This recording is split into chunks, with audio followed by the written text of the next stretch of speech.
Rocks, throw rocks. They used to stone them back in, Jesus' time, but I don't think they do that anymore.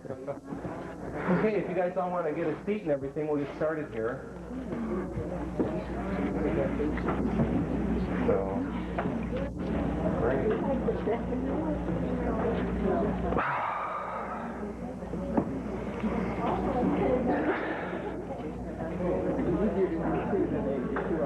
Everybody get settled in.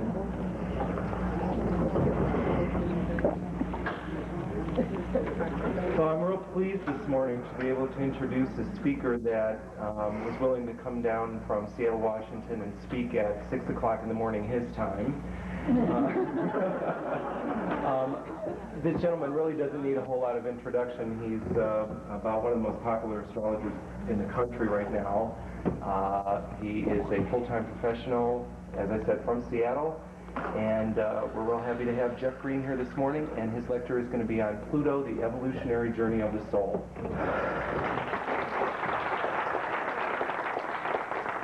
Thank you. Good morning. Awake and ready? Yes. Good. Okay, first, for those who have studied the Pluto book that was written on this here topic, this is going to be a workshop in which you can ask me the questions you may have that has come out of that book. So the bottom line is that during a workshop you can ask me anything you want concerning the material that we cover today, as well as, as you're reading the book going, hey, what's this mean? So you can ask me, and don't be shy from asking those questions. I mean, most of us in America have been conditioned to be shy and or timid. So don't do that, because it's really your time. I mean, I've covered this material long enough over many years, and so it's really your time, eh? So what this material deals with is that question that many people ask: why am I here, and what are my lessons? For those that are doing counseling astrology, you will have noticed over the last 4 to 5 years that there has been an increase in the clientele that has been asking these questions. Many people are becoming socially alienated because the existing social structure is beginning to collapse. So all the mythologies and social models that many people have bought into aren't working. So more and more people are asking these questions. And so from an astrological point of view, there is a way to answer it. And that's exactly what this material is for. Because what these questions imply are the evolutionary nature of our life. And at a deeper level, life to life. Now when you deal with this issue of reincarnation, or life to life, or the progressive journey of the soul, or the transmigration of the soul, whatever you want to call it, please remember it's only been in the last few centuries in the West that this natural law has been doubted and or questioned. Even today, 2/3 of the planet, the population, still has such a belief structure. It has been the most prevailing belief structure throughout history. So if you want to talk about something that can be classified as a norm, who do you think really is in the minority? But the great thing is that, in other words, if you're conformity orientated, why not conform to this norm? You understand my point? So the great news is that you don't have to take it on belief either. It can in fact be proven. How? Let's take a nature of a word that exists in all language. All languages. And let's just focus on one word called growth. A word describes a process or a phenomenon. So, the bottom line, if we only have one life, if it's just one time around, why grow? For what purpose? What's the intent? Why would people feel that they have something that they learn behind any given experience? For what purpose? So my point is that words describe process. What process are we describing? In addition, when you deal with the nature of the soul, because most of us have been exposed to this word, it exists again in many languages, many races, over vast amounts of time. But what in reality is a soul? Can we give it a descriptive quality? Again, a word describes something. It describes some sort of phenomenon. So what is this word soul describing? Just to put us on common footing, let's perhaps try to agree on a simple definition. Let's try and call it an immutable consciousness. Immutable meaning it cannot be destroyed.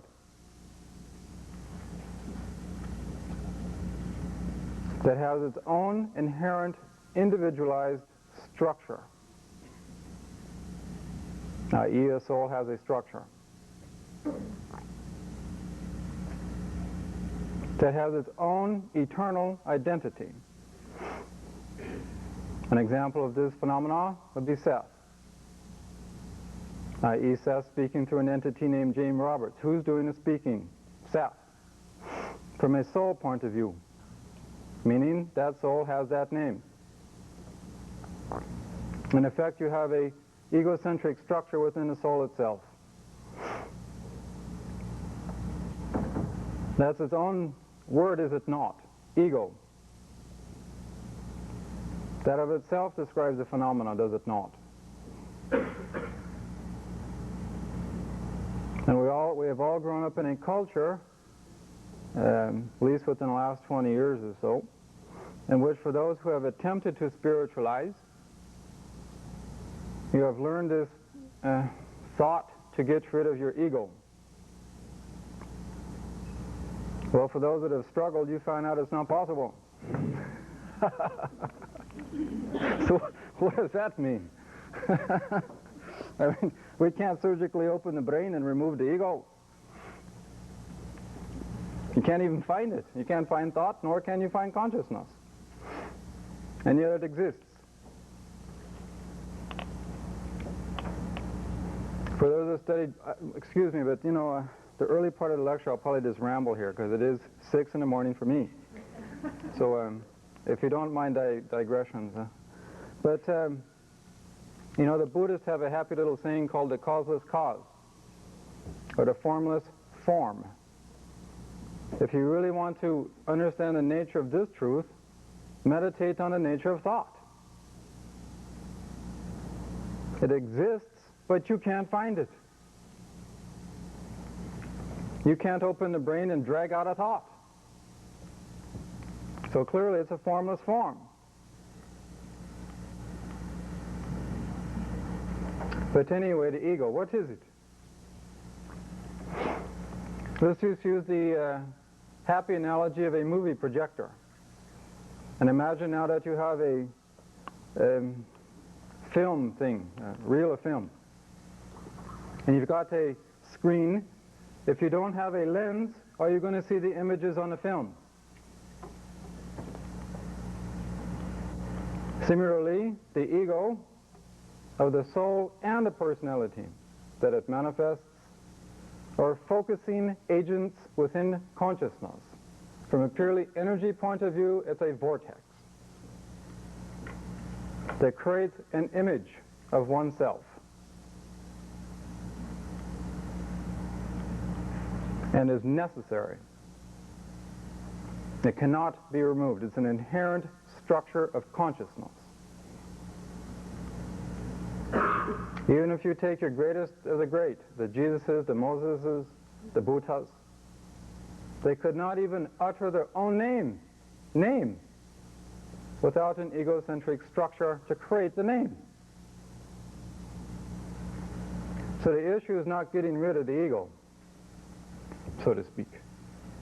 It's ultimately the issue metaphysically is to align it, unify it with a higher will and or higher ego, and you can call that God.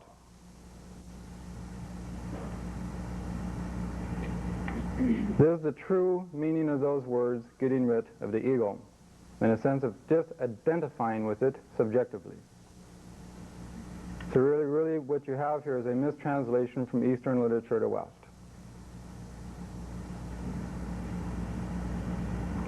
So the soul has an inherent structure, it's an immutable consciousness, it has its own identity. And it cannot be destroyed. Now, we could ask the following big question.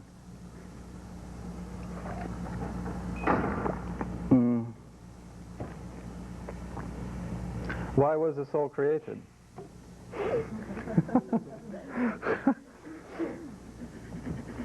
In the first place. And who created it? What created it? And for what purpose? And this is where you start getting into the nature of religions, don't you? Oh, God. So, we'll leave that for you to ponder. What we do know is that it exists. Now, the only thing I would say about that, especially for you Virgos,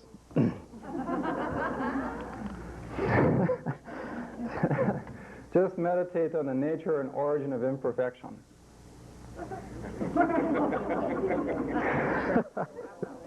The origin. Meaning if you accept the belief that what you call God or the source created everything, wherein lies the origin of imperfection.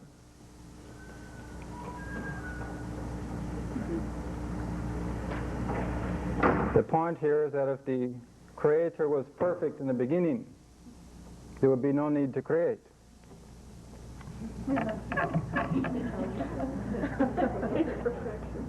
Your logo is stuttering. Aye.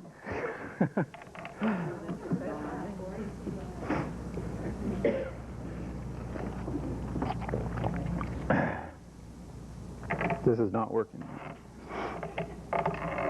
Oh well.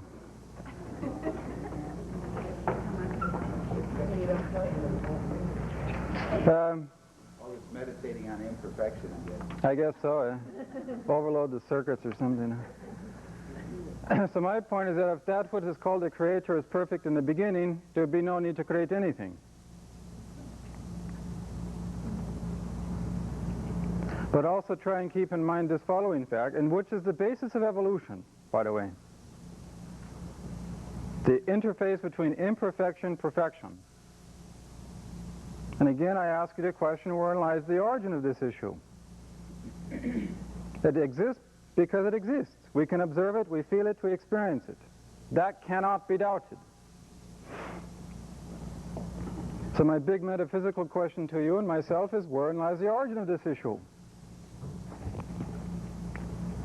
Because it always exists. After your body dies and mind dies, it still exists. It exists in the next person, the next person, the next person.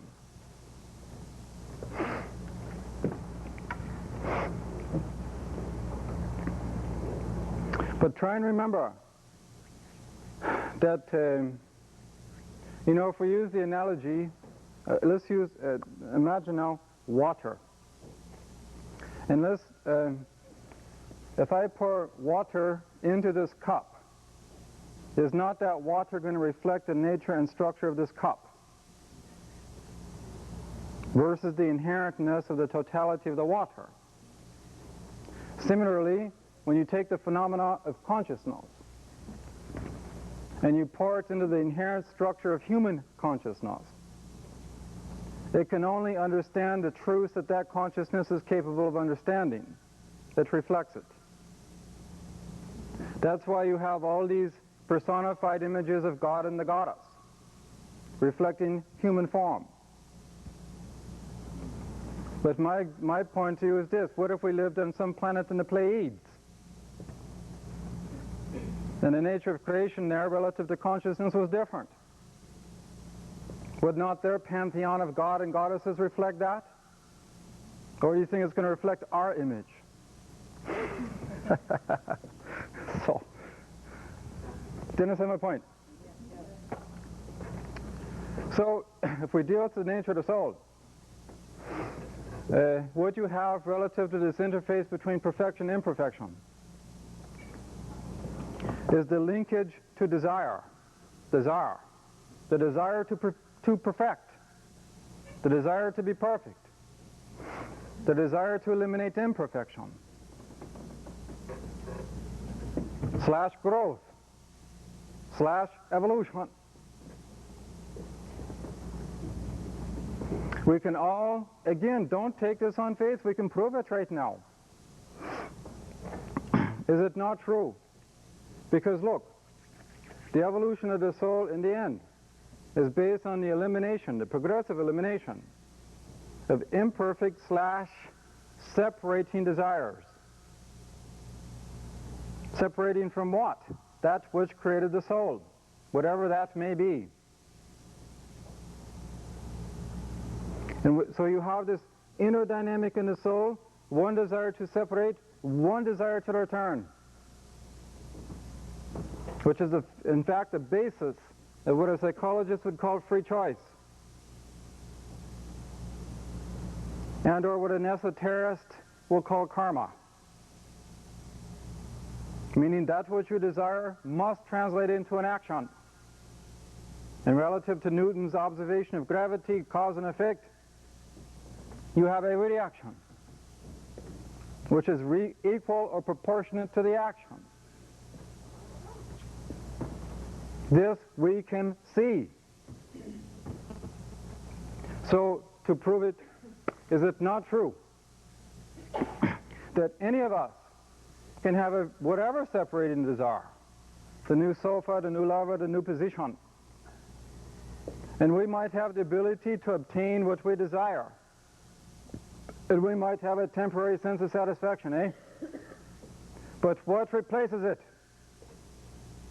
Is it not dissatisfaction? The sense of something more? Yes or no? Yes. This is a perfect empirical proving of this simple law.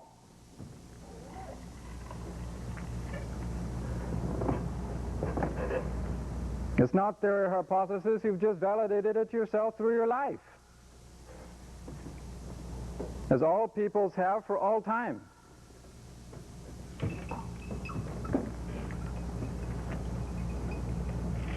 So, you have the nature then of the evolution of the soul, the progressive elimination of separating desire. It is the very basis of Buddha's enlightenment underneath the Bodhi tree, as he pondered the nature of sorrow, misery, pain. His conclusion, desire, was the basis of. If you just take a look at the nature of our world now, and you focus upon the nature of separating desire, now manifesting through the subjective ego, now that Pluto's in Scorpio. Don't you see, just as a simple example, because this transit now is squaring the Pluto and Leo people. And this is the generation that has now become the yuppies. Scorpio. And what you have there is, I'm going to get mine, Leo, while I can, Scorpio.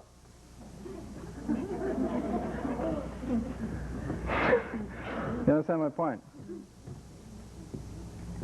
And of course, a lot of these folks back in the 60s were the hippies. So what kind of metamorphosis? Scorpio. Does this imply from a hippie lifestyle value system, thank you, to to a yuppie? You see my point? So, the nature of the soul is to evolve through time-space. And there are two kinds of evolution that, again, we can empirically prove and observe. There's cataclysmic evolution, as in an earthquake, a volcano, Watergate, Iran-gate, Pluto transiting Venus. No.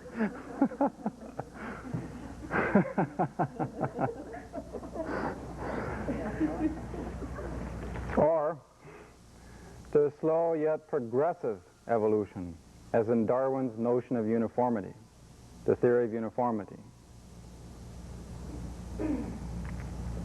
Cataclysmic evolution occurs for two reasons. Either through personal or collective resistance to what is needed, evolutionarily speaking, from the point of view of change. And in effect, resisting necessary change. The reason that what would be the basis of the resistance? What for? The Pluto question is why? Because that's what constitutes one's immediate reality, individually or collectively, is formulated from that which has come before, the past, which has led to this moment even as we're speaking. And that's security. It's a known quantity. It is familiar. I can control it. I know it. One of the central components to security in all human consciousness is the need for self-consistency. Thus, when your self-consistency is challenged, your security is challenged. If my immediate reality that I know and can control is challenged, I feel insecure. Thus, I resist. If I resist for too long, relative to necessary change, cataclysm. The deeper force is not your resistance, it's evolutionary necessity. It's the principle of water returning to the sea. It will get there.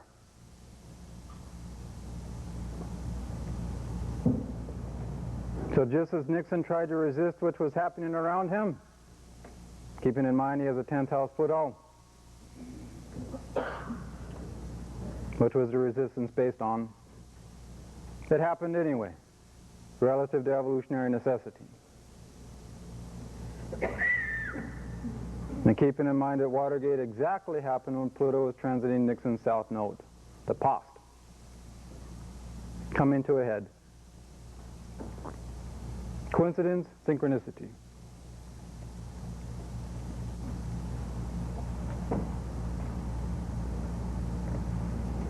Then you have, of course, a non-cataclysmic change,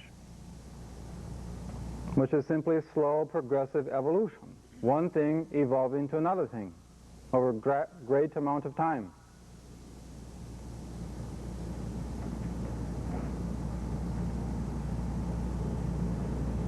Now, oh, the other reason, by the way, for cataclysm, sorry, I'm spaced,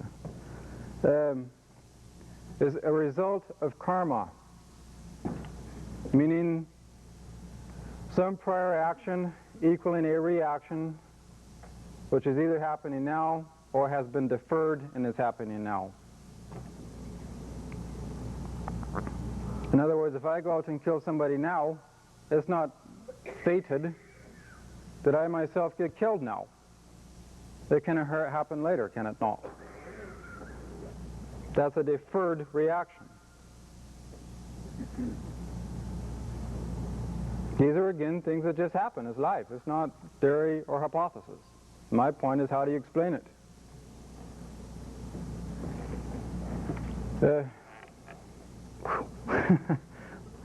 You all awake and ready? Is it too heavy or what?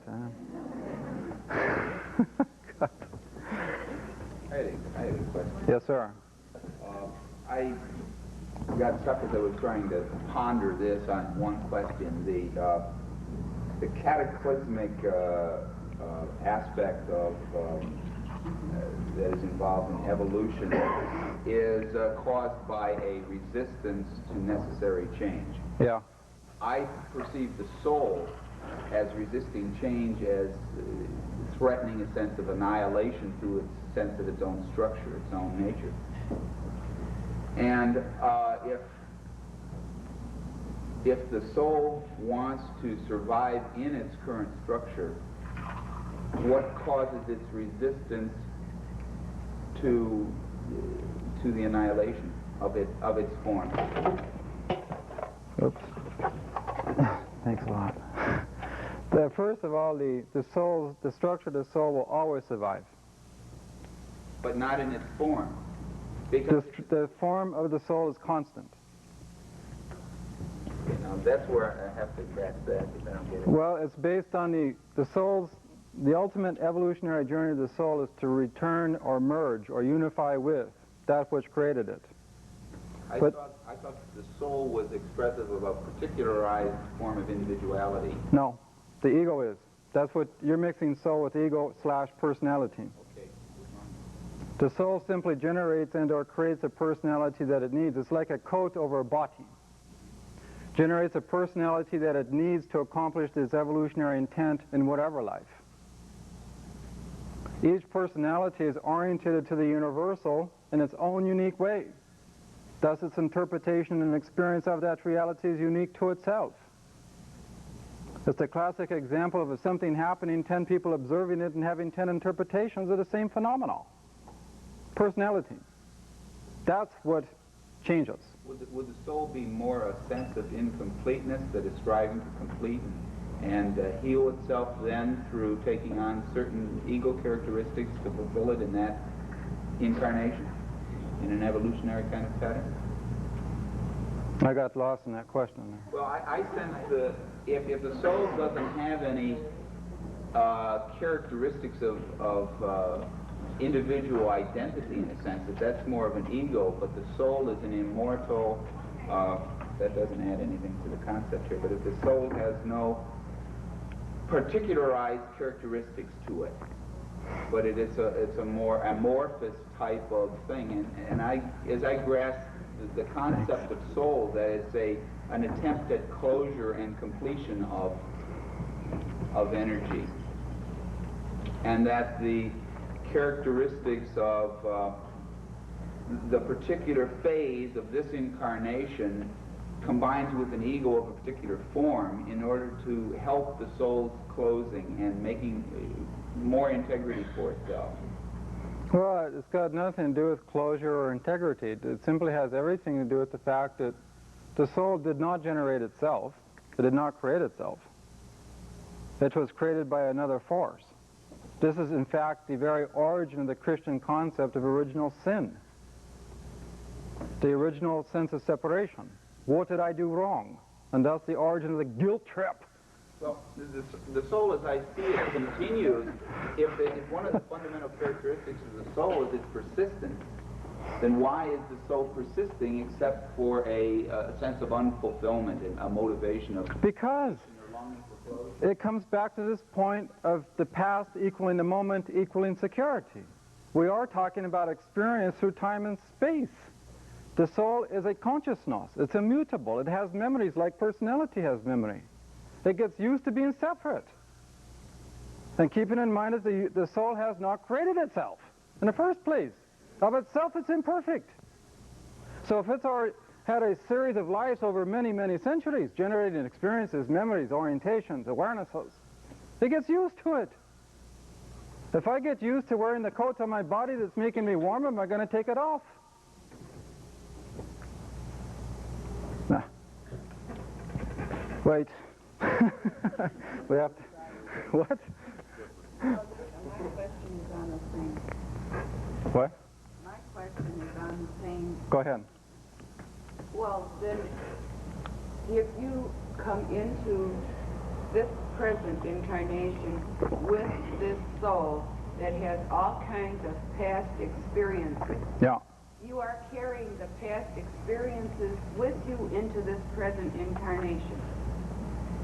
How does this reflect or work with the ego?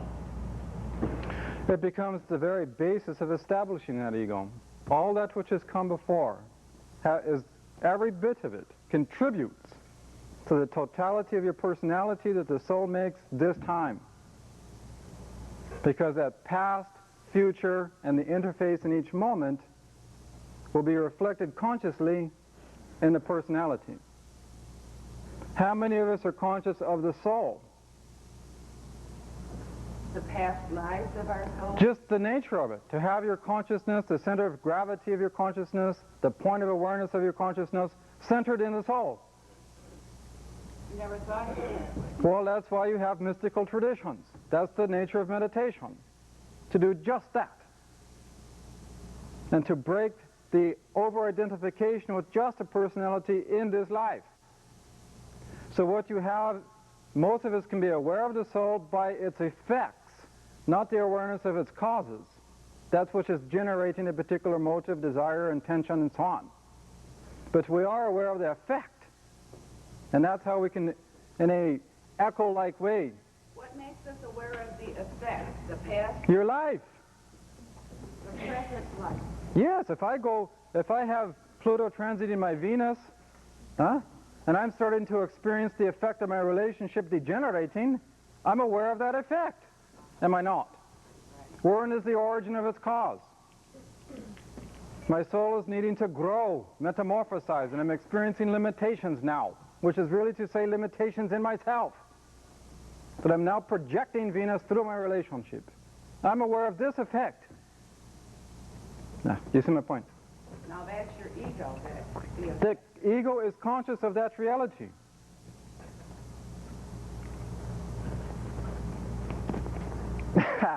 Yeah.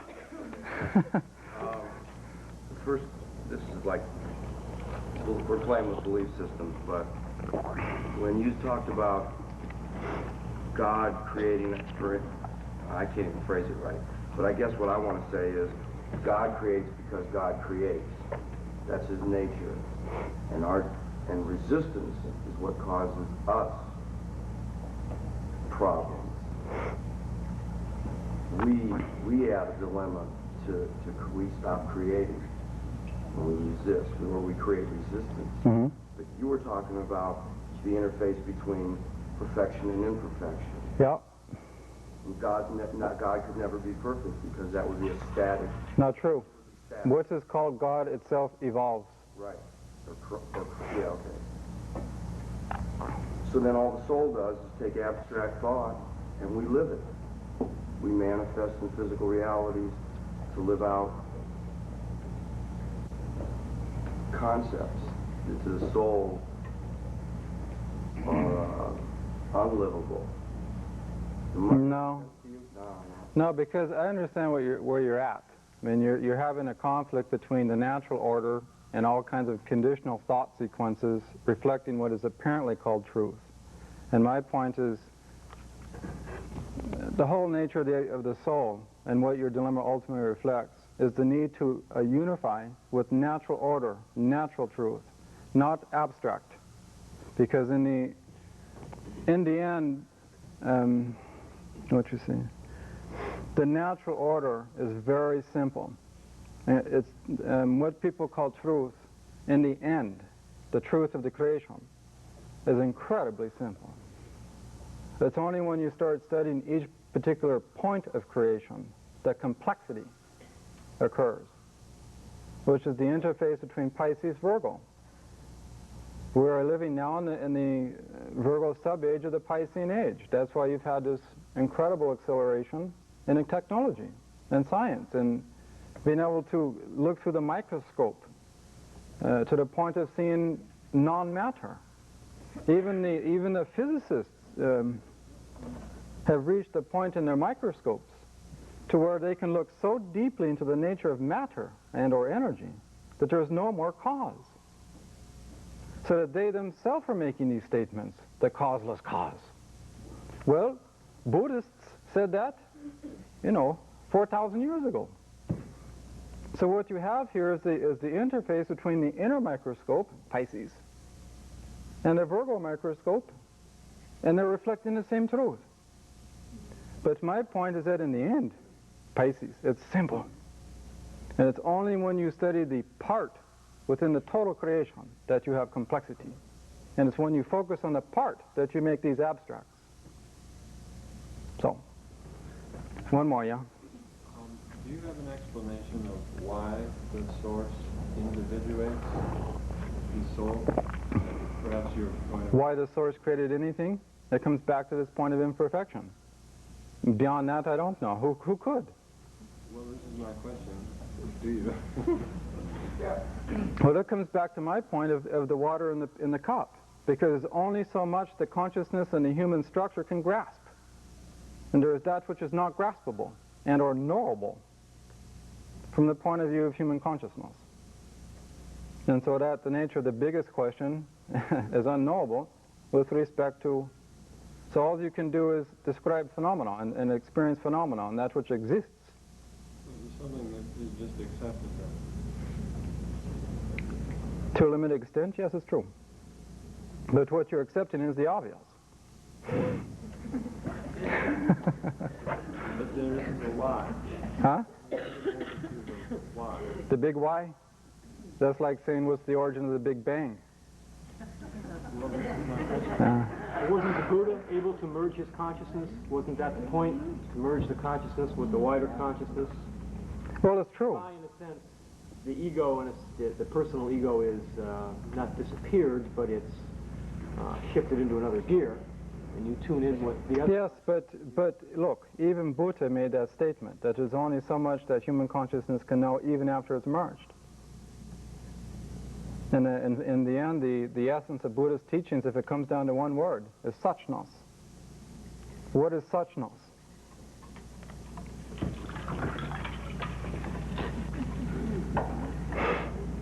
Oh, let's go on. So, we can measure this dynamic, i.e. the soul, it's this dual desire nature, the interface between the past, the future, and the moment, and the birth chart. It comes back to the original question, why am I here, what are my lessons? Because again, those imply evolutionary intent.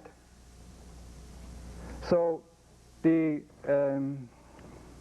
Pluto position and the natal chart, individually speaking, correlates to what the past has been for that particular individual.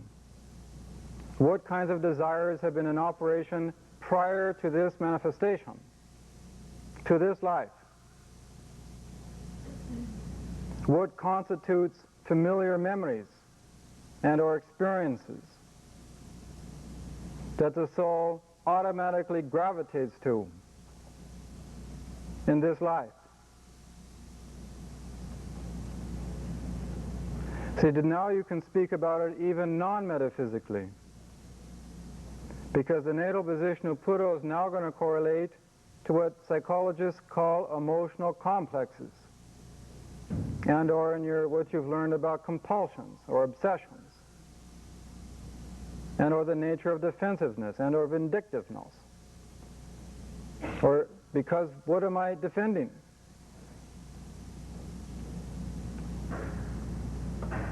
In that defense, can I not be angry if that which is threatening my reality is making me feel threatened? What am I threatened about? So the point is that from a non-metaphysical point of view, the Pluto position correlates to the source of the deepest unconscious security in any of us. And unconscious is the very basis of what becomes the basis of complexes or compulsions or obsessions. And because they emanate motives or desire in which the very nature of it, you cannot understand its cause. You can't, it's emanating from an unconscious realm. You're aware of effect. As an example, what if I have Pluto in opposition Mars and we're dealing with somebody who has this pattern? Pluto opposition Mars and yet maybe trining Mercury. And let's say that this person has a compulsion, an overwhelming desire to experience sexual things that are outside the status quo. which we could now call sexual taboo. Pluto opposition Mars. And as person in their consciousness becomes aware of these desires coming into their consciousness, that they now feel Pluto compelled to follow.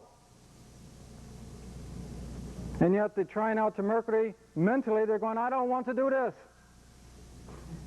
And yet the nature of the compulsion is emotional, Pluto, and thus more powerful than the mental intent to override it. We're aware of the effect. Wherein lies the awareness of the cause. You see my point now? So, sources of deepest unconscious security that we all gravitate to without even knowing it. It's most natural to the order and law and evolutionary station of the soul at this point in time, this life. And yet if relied upon, if the soul, the individual, the ego that has been created just stays there, then you have the observed phenomena of stagnation, and or now the word non-growth. The soul has stopped the evolutionary sequence. Thus you set up the basis of cataclysmic event. You see my point?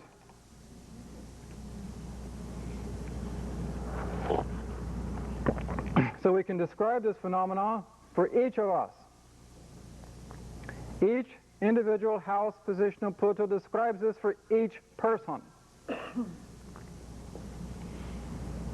Where you have been, where you come in at, what you gravitate to, and yet simultaneously what the current evolutionary intent is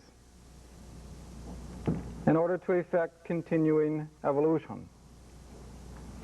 That evolutionary intent is not in that natal position of Pluto.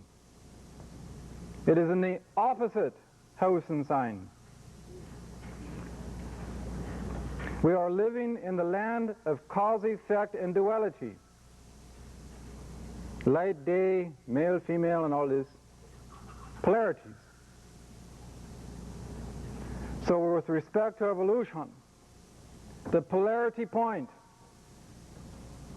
reflects the evolutionary intent this time, which will occur with or without your conscious cooperation.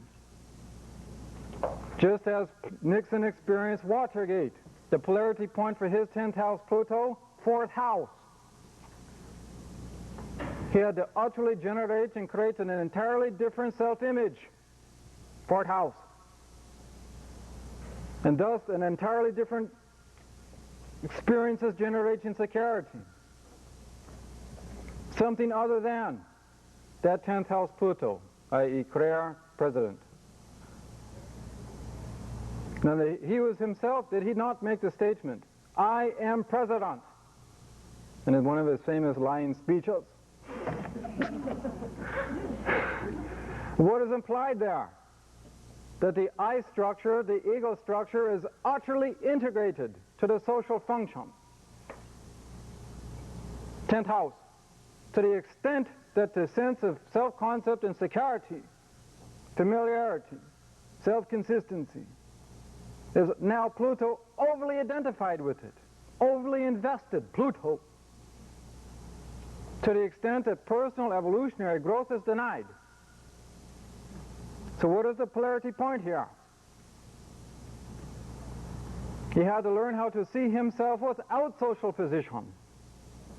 Do you see my point? I mean, clearly the phenomenon of Watergate would have driven him deeply in on himself, no? Which would have to examine the nature of who he is. And thus, hopefully, reformulate himself.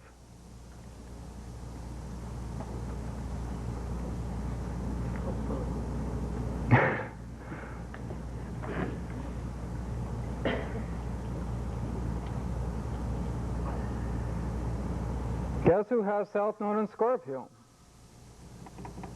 Your friend Ronnie.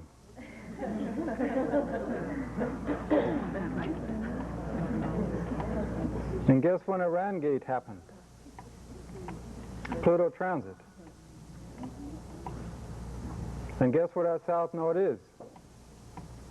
Me and Jansky did I realize this chart is quite controversial, but me and Jansky, when he was still alive, we did a rectification thing, and we came up with 4-degree Sagittarius rising, which makes it a 3rd house Aquarius Sun.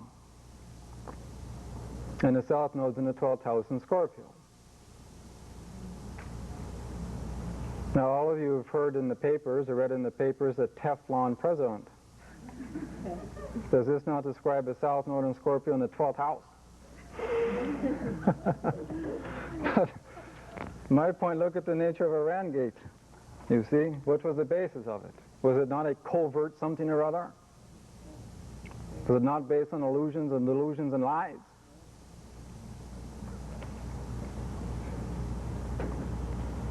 And this is a way to validate these things. Most of you have read in papers that Reagan's, one of his main criticisms is that he's not aware of details. He could care less. Well, his North Node's in the 6th house. A lesson. It also reflects the lesson of humility. Well, Pluto comes along, guess what happens?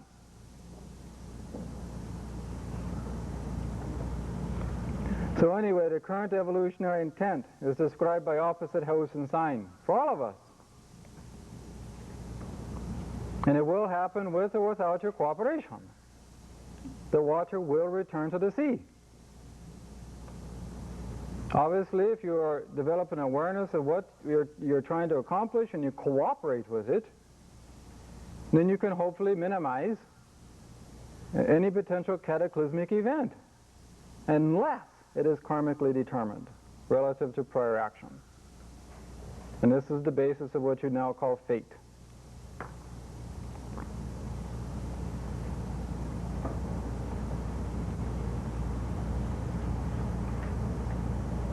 From a generational point of view,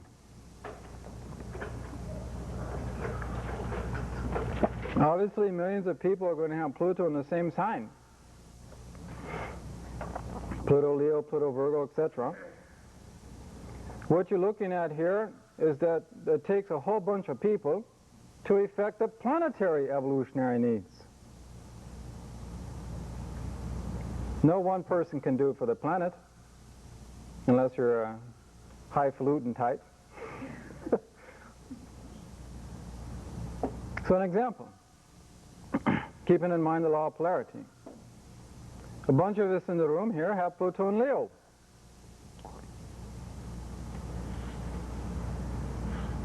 So, as a generation, all of our individual souls in that generational grouping orientate to this Leonian dynamic as a primary orientation, i.e. the emphasis upon creative self-actualization and a self-generating right to have the freedom to do so. Thank you. But it's not the polarity point for the generation. Aquarius. Is it any coincidence that as this generation comes into more and more positions of power, socially speaking, is it any coincidence between this fact and the fact that we're evolving into the Aquarian age? Is this synchronicity or coincidence? Similarly, Jesus himself, for those who remember,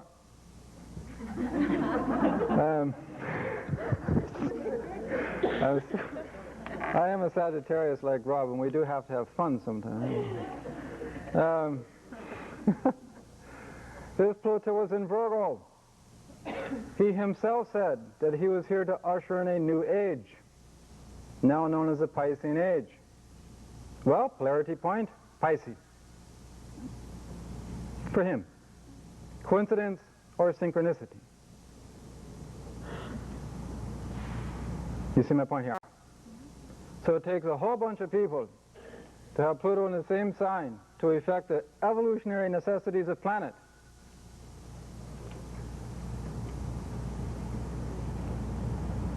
And so there is this generational linkage.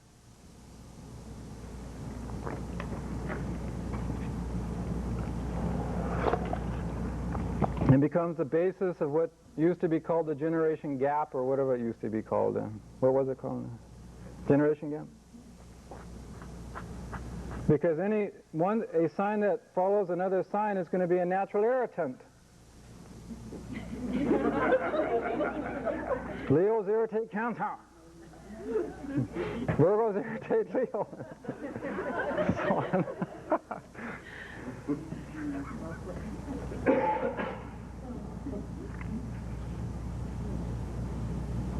You see the point here? So, now, this polarity point for the individual is in the opposite house and sign. Let's take a real quick example to illustrate. Let's say a person in question, this person X, let's say that they have a 9th house Pluto. And let's say for many lifetimes they've been asking big giant questions. Why life? Why death? What does it all mean? And they're, in a sense, trying to understand their sense of individuality in a cosmological context. 9th house Pluto, that's the basis of questions. And let's say for many lifetimes, over generating many experiences, asking many questions, they've arrived at a comfortable Pluto cosmological order of reality. A way to explain it. It now allows them to see themselves cosmologically. If that now, in coming into this life, feels comfortable, is not a natural, 9th house, is not that person going to gravitate to it? Yes or no? Yes. And yet, if they rely just on that orientation, so we have a polarity point, 3rd house. So what are we saying here? Is it not possible for that soul, read computer, to program a life in which, by its very nature of its program, it's going to generate or create circumstances that attract people to it that are more philosophically, intellectually powerful than its health, thus generating philosophical, intellectual confrontation? Pluto. Does not the basis of confrontation become the vehicle that allows the opportunity to expand, 3rd house, beyond the prevailing philosophical, cosmological orientation? And thus to add on. You see my point here? To become ever more aware of the whole truth, not a narrow view.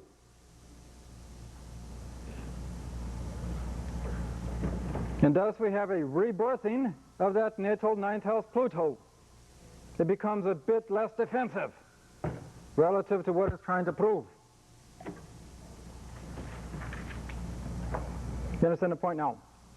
If you just take this simple little law and apply it to your own individual chart, just that little piece of it, you will see this truth, whether you like to or not.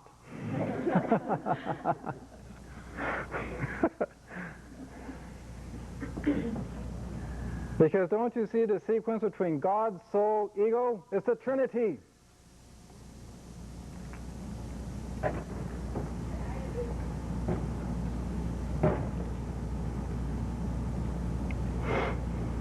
It's a perfect natural law.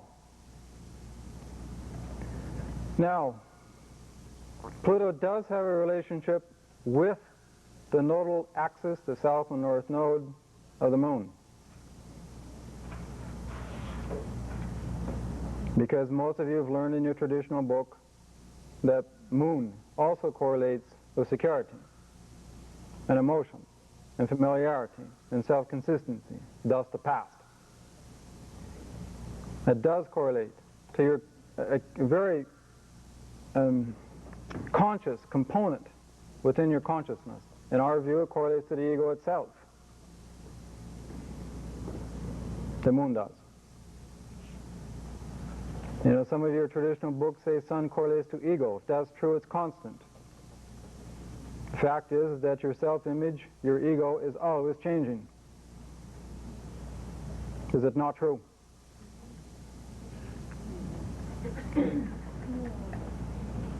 So perhaps a more perfect astrological correlation would be the moon rather than the sun.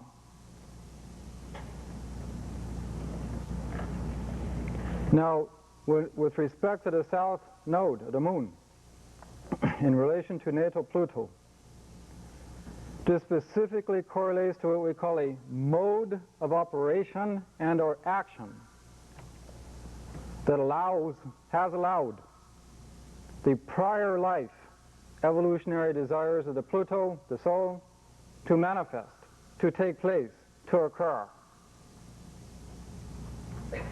For an example, coming back to the 9th house Pluto, let's say the south node is in the 7th house. And coming back to this basic concept of a mode of operation, would it not be obvious now that as a mode of operation, the individual initiated 7th house cardinal, initiated a diversity cardinal of relationship, 7th house, with teacher types, 9th house Pluto, that had a whole bunch of information, 9th house, that reflected its own desire to know itself in a cosmological reality, thus being dependent and or orientated to initiating relationships in order to collect that information, to gather it, to complete itself in this way. You see this equation? And coming into this life, would not that person tend to do so? Let's contrast this with the 9th house Pluto, same 9th house Pluto, and put the south node in the 1st house. The same desires, 9th house Pluto, are going to be in place. The same nature, the same desire, the same reason. But now let's put the south node in the 1st house. Which was that individual's mode of operation? Were they initiating relationships? Were they dependent on them? Or were they going to be instinctually gravitating to their own independence to generate whatever experiences that they themselves generated with respect to that desire, and thus be dependent on themselves? Would it not be the simple difference between the person who is dependent on the teacher and the teacher? You see my point here? With the same 9th house Pluto, and yet the modes of operation are diametrically opposed. So now can we say that every 9th house Pluto is the same? We can say it's the same relative to the desire nature, but in terms of how it actualizes such desire is determined by where that south node is. That has been the conscious area to make the desires of Pluto conscious. That occurs through south node. Moon. It is moon ruled, conscious. It brings it from the depths to consciousness, ego.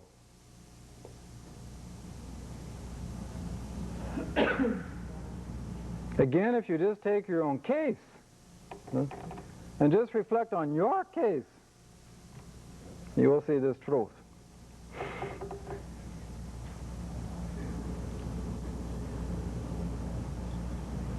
Now there is this polarity point.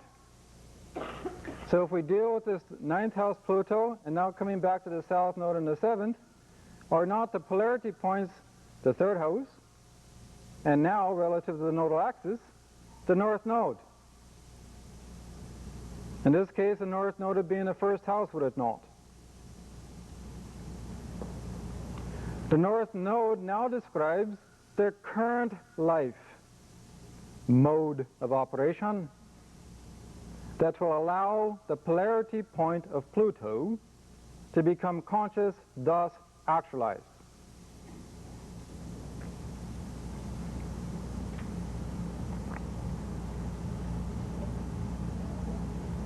in all cases. So if we have now the North Node in the first house relative to the polarity point in the third, is not clearly the message, the lesson, to break free from the dependency on relationship, to generate North Node Moon is moon rule, a security that is based on independence, that is discovered within itself, to learn how to ask and answer its own questions. Not having those questions answered, i.e. dependent on someone else. Thus the individual evolving in such a way is to generate, evolve into its own philosophy that is determined through personal experience, and thus to inwardly confront the patterns of the past and externally to confront any individual who is trying to, Pluto, tell it what to think. North Node, polarity point, third house. Thus evolving into an attitude, well, fine, this is what you think, this is what I think. You see my point here? Conversely, with that North Node in the 7th, South Node in the 1st, polarity point still the same, is it not? This individual has a evolutionary intent or lesson to evolve into a consciousness that respects the diversity and all points of view. The lesson is called relativity. Polarity point 3rd, North Node 7th house. You see my point here? And to open itself up, North Node and 7th, to relationships as a generalized phenomenon, as well as a intimate phenomenon, meaning the person's going to be a natural loner. And thus they have this lesson of learning how to be in relationship as an equal. Not a dominant other, not as a leader, not as a teacher, but a relationship in which both partners are equal and both are mutual teachers. And this accomplishing the polarity point, the relativity of truth, other people's truth. You see the point here? And coming all the way back to the beginning, that 9th house Pluto was the same. And it is by showing the simple difference between the nodal axis, you can see how vastly different that person's experience is going to be. Is this making sense? Huh? Are you relieved? Absolutely. I'm still waking up, so of course I'm relieved. Okay. Do you think Pluto's house position is the important, what you're really looking for in a chart? I mean, as far as the termination rather than the sign, so much, where it shows up, what house? From an individualized point of view, yes, the house. And then with respect to generational considerations and what I come in with, the wave, if you will, the wave that I come in with, that is just as important. Because that's constituting my generational background. People who at a core level, Pluto Leo, Pluto Virgo, they're structured, like me. Plus personal aspect too. Huh? Plus the personal aspect. Well, we haven't got to that yet, but... now there's another equation in this little formula that we need to look at. Because, let's say, each node, south or north, is going to be in a sign. And thus it's going to be ruled by a planet.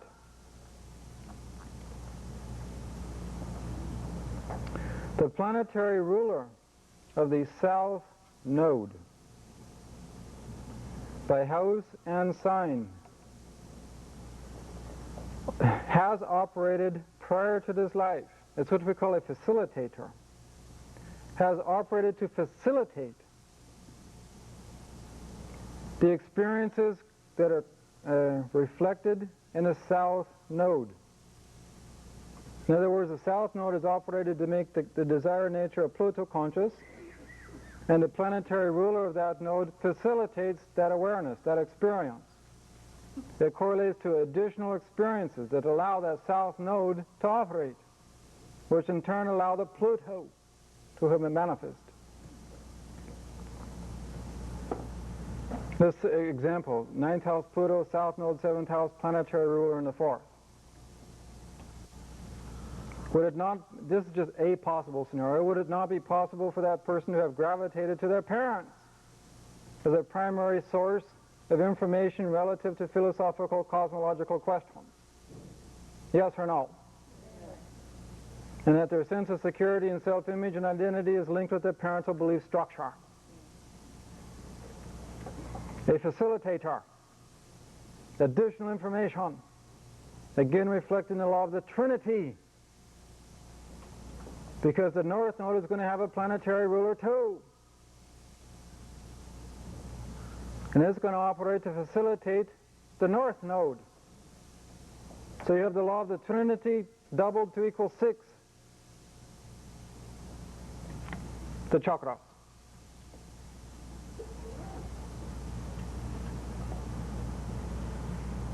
And thus the law of duality. Truth must reflect natural order.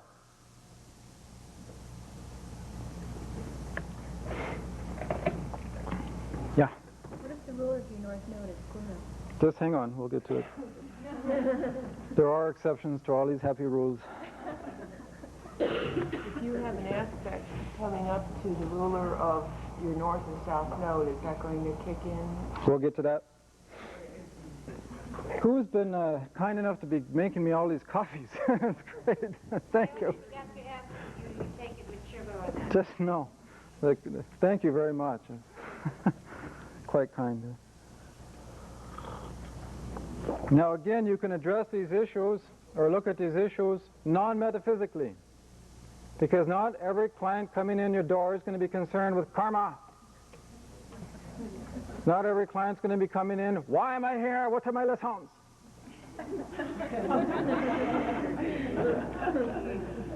Some may be crawling in the door. No. Why am I repeating this all the time? Why does this keep happening to me all the time? They've reached a point in time where they're sick of a certain kind of experience that keeps happening. They're tired of having their nose rubbed in it. Well, we revert to the non-metaphysical view. And we simply drop into these, looking at it from the point of view of the sources of deepest unconscious security that generate compulsions or obsessions, or various kinds of emotional addictions, or patterns in behavior that are simply comfortable, which are dictating the repeating of the experience. And if let's say I have Pluto opposition my Venus, if I keep attracting a partner who's trying to rub my nose in it all the time, trying to penetrate my psychology and my emotions, trying to tinker with how I think, all the time, opposition.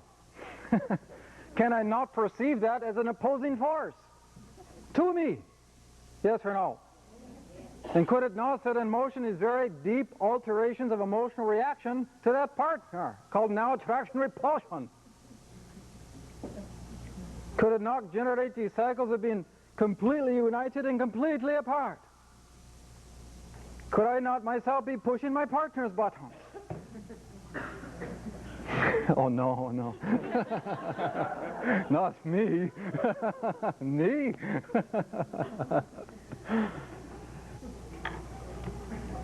And so the person finally gets sick of it. You see my point here?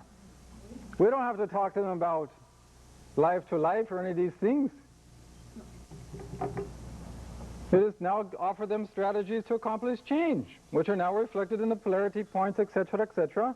Your strategies that you're recommending reflecting these points. And all your attitude now is, try this. You've got nothing to lose. Check it out. See what happens. Do you see this point? So you use the polarity point point of Pluto and the facilitator of that polarity point is The facilitator is the planetary ruler of the North Node. Yes. Design strategies. Yes, the planetary ruler is not the facilitator. Is not the ruler of the polarity sign of Pluto. The facilitator is the planet that is ruling the North Node in this case, or the South Node. Yes, yes. All the way in the back. What about if one of the nodes are in Scorpio that receive the ruler, Scorpio, and he would be the ruler? Now, how do you determine that? We're going to be getting to exceptions and our unique cases in a bit. Okay. Now, one thing we need to discuss at this point is the following empirical fact. That as we observe a society, let's take the one you're used to here, America, can we not make the following observation? That roughly 70 to 75% or thereabouts is in what we can call the consensus state, where their beliefs, their values, the lifestyles they generate are a reflection of the consensus state, the mainstream. Meaning if I'm in that state and the astronomer tells me astrology is bogus, if I'm in that state, this becomes my opinion. I conform. Can we make this observation, yes or no?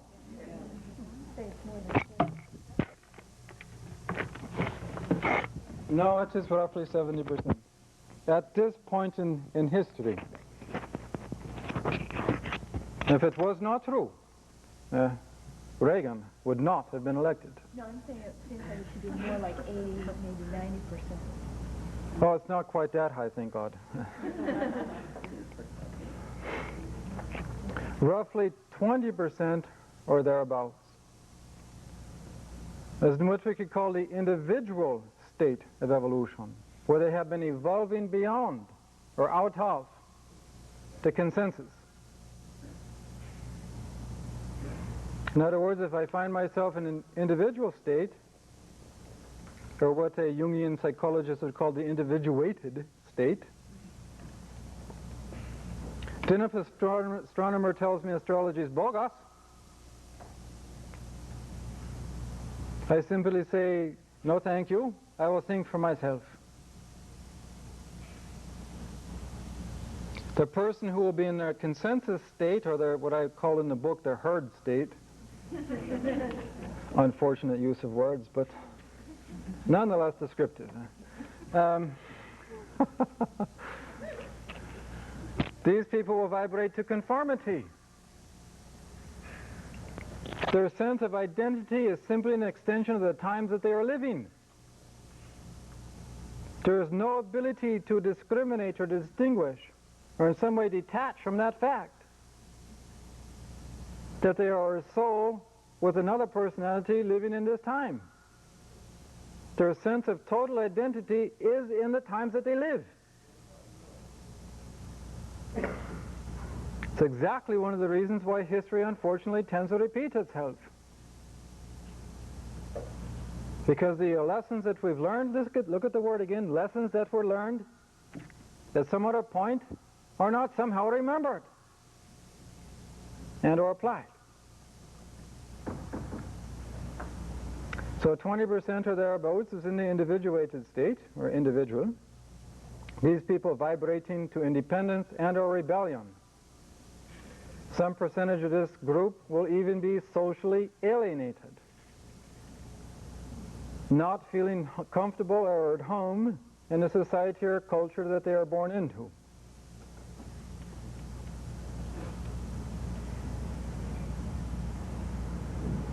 % or less, or what we could loosely call the spiritual state, relative to the elimination of separating the desire.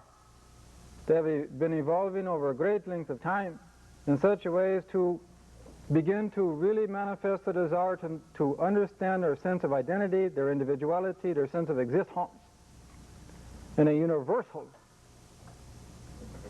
way. And thus their beliefs and their values, their sense of identity, their lifestyle will reflect such a spiritual reality. The highest evolutionary condition in this state promotes the avatars, the Jesuses, the Buddhas, and so on. Meaning all those people you call spiritual icons have themselves at some previous point been in the consensus state. And that's why you commonly have a radiation of compassion from such people. And love. Why? They've been there.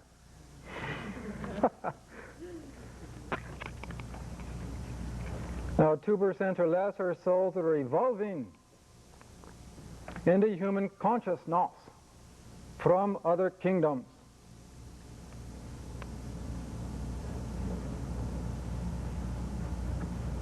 These people will be characterized by a very dim sense of self-awareness. A basic sense of occupying time and space only.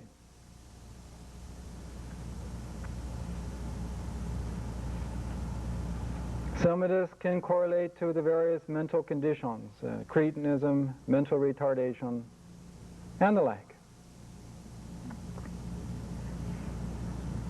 We say it is without judgment.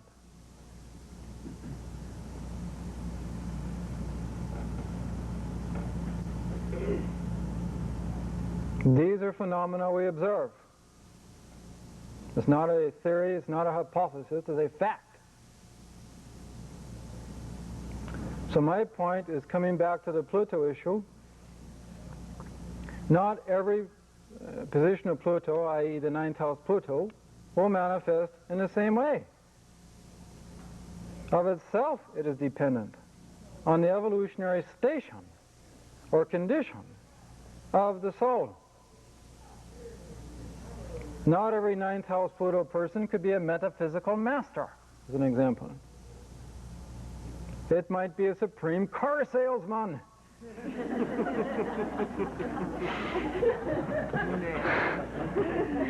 Who is now just going to church because of duty.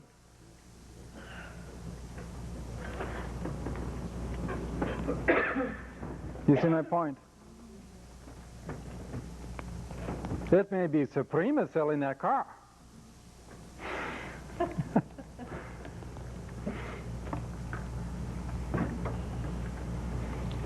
So, you get the point now. And that these conditions are evolutionary. They're not static. For those who have spent a great deal of time in their consensus state, they evolve to the position of being able to lead it, and thus become your political leaders. Why? Because they know how the system works. And thus become your political icons.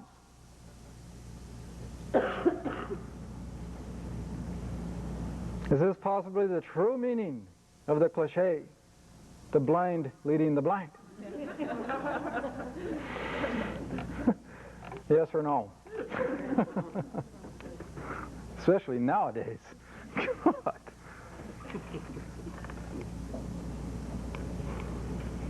So these become difficult when the soul has evolved to a place of being on the bridge between two states. Maybe from the consensus to the individuated. The person now will manifest behavior associated with both, and thus teeter-totter back and forth.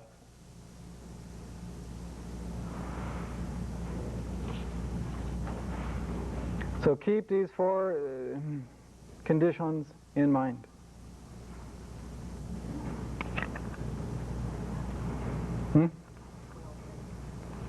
Can we take a break? No.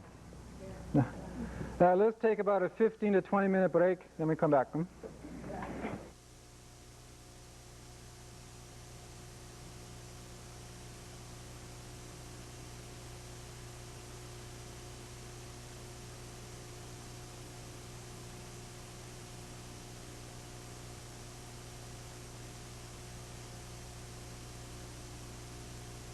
Where's Rob for a minute? The great Sagittarius conspiracy. I don't know how you feel, but I've often been struck by the lack of traditional lore on the nodes.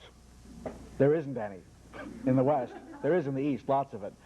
In the last couple of years, I've been studying another divinatory technique which is not too widely known, although it is definitely a Western technique, called geomancy, not to be confused with the Chinese art of placing things in the landscape. And it involves creating, I'm going to give it back to him in a moment, so there's no point in my wearing them. That's a reference to the microphones. Where was I? Yes. Third house intruded on ninth house imagery. Yes. Geomancy works with odds and evens very much the way I Ching does. In fact, I would even go so far as to describe it as the I Ching of the West. And it is quite old. We don't know how old because it sort of emerges somewhere in the late classical period, full blown. It's used all over Africa in the Islamic world and used also in magical circles in the West. However, in this, two of the tetragrams are the north and south nodes, or to use the old Latin terms, caput and cauda draconis, the head and tail of a dragon. Well, in this tradition, they are precisely described. And the description not only works, but is totally consonant with everything you've been hearing here this morning. And here it is, very simple. The north node is a doorway that leads upward, inward, or forward. The south node is a doorway that leads outward, downward, or backward. Now, this makes the south node sound like a total loser and the north node sound like a total good guy. But there's something you have to keep in mind about this. Every so often, you go forward through the wrong door. And at those moments, the south node tells you how to get out. And I'll give you a concrete example from my own life. I have north node in the 3rd and south node in the 9th, which means from the past, from the doorways leading backward, comes a strong 9th house inclination, which I suspect is not all that subtle. But my day-to-day activity is I program computers and run a business. That's my day-to-day activity, astrolabe.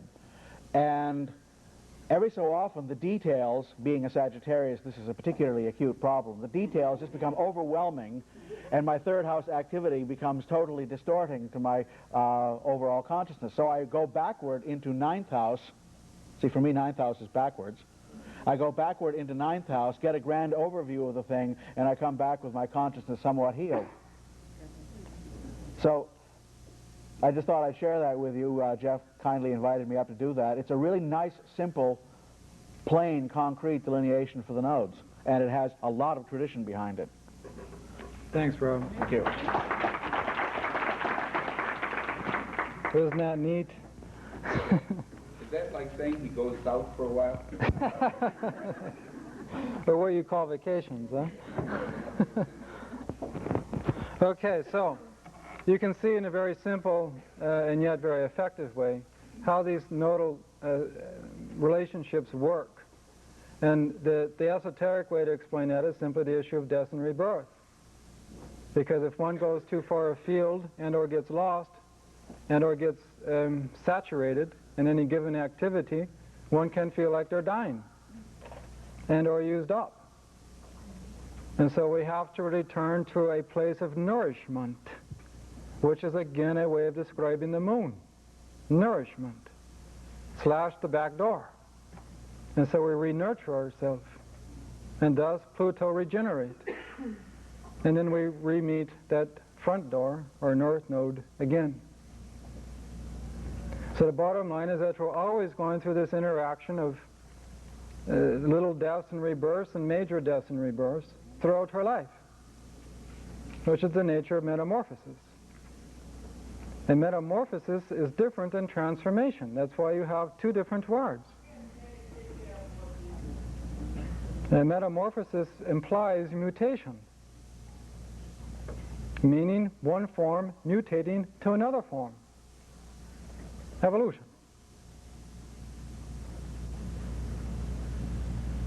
So anyway, during the break, and also, by the way, for those who have studied Roman and Greek astrology, as Rob has, they assigned mathematical powers to things. Well, what do you think was assigned one of the highest mathematical powers in Roman Greek astrology? The nodes. So, but anyway, during the break, a lot of you came up to me with various personal chart questions. So my plan is, at the end, hopefully, we'll have enough time to do lots of examples, whatever questions you have about your own case during the class. So let's leave a lot of that for then. Now, where we left off was this whole interaction between Pluto, its polarity point, the north and south node, and its planetary facilitators. What you have, and what we can describe in this, at least from the point of view I approach it, is a primary foundation and or the karmic evolutionary foundation or axis that exists in any chart. It's sort of similar to the foundation of a house. Until you have the foundation, you can't really have the entire structure of the house, can you? So similarly, this is a foundation.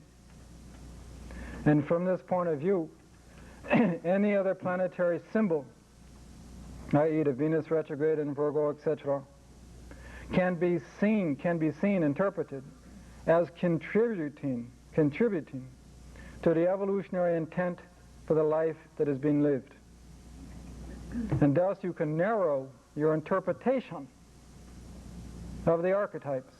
In other words, Venus retrograde in Virgo could have a possibility of meanings, a spectrum of meanings within the totality of the Virgo archetype.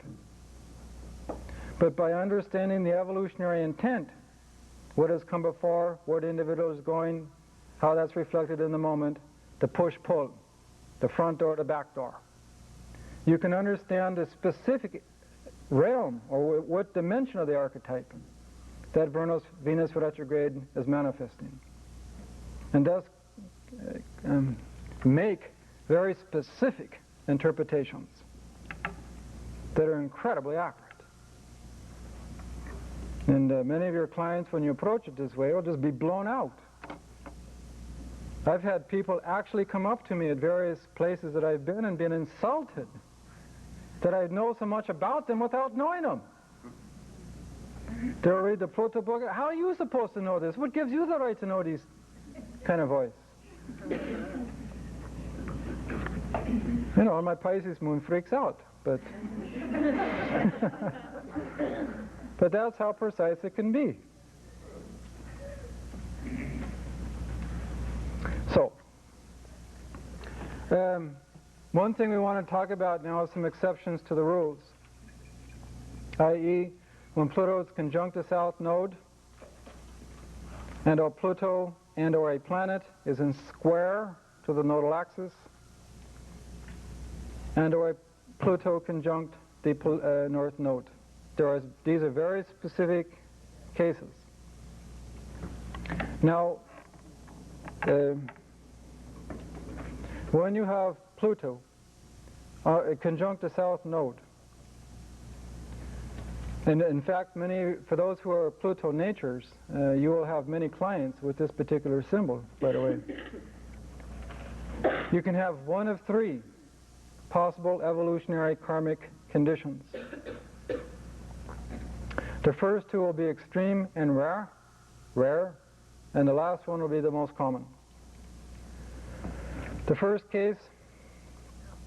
possibility, is for an individual to be in a situation, a state of being, in which they are entirely required to repeat/relive the past which has preceded this existence.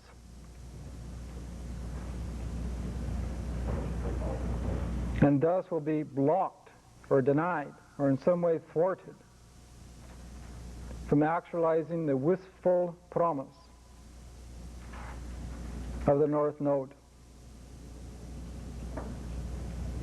And thus this type of person can feel a high degree of emotional frustration bordering on rage. This is the type who will make the effort to actualize what that north node by house and sign suggests. and yet relative to karmic consequence from that which has come before is blocked.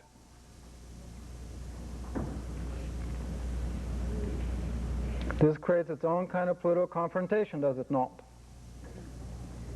It does generate the Plutonian question, why? Which over time creates self-knowledge.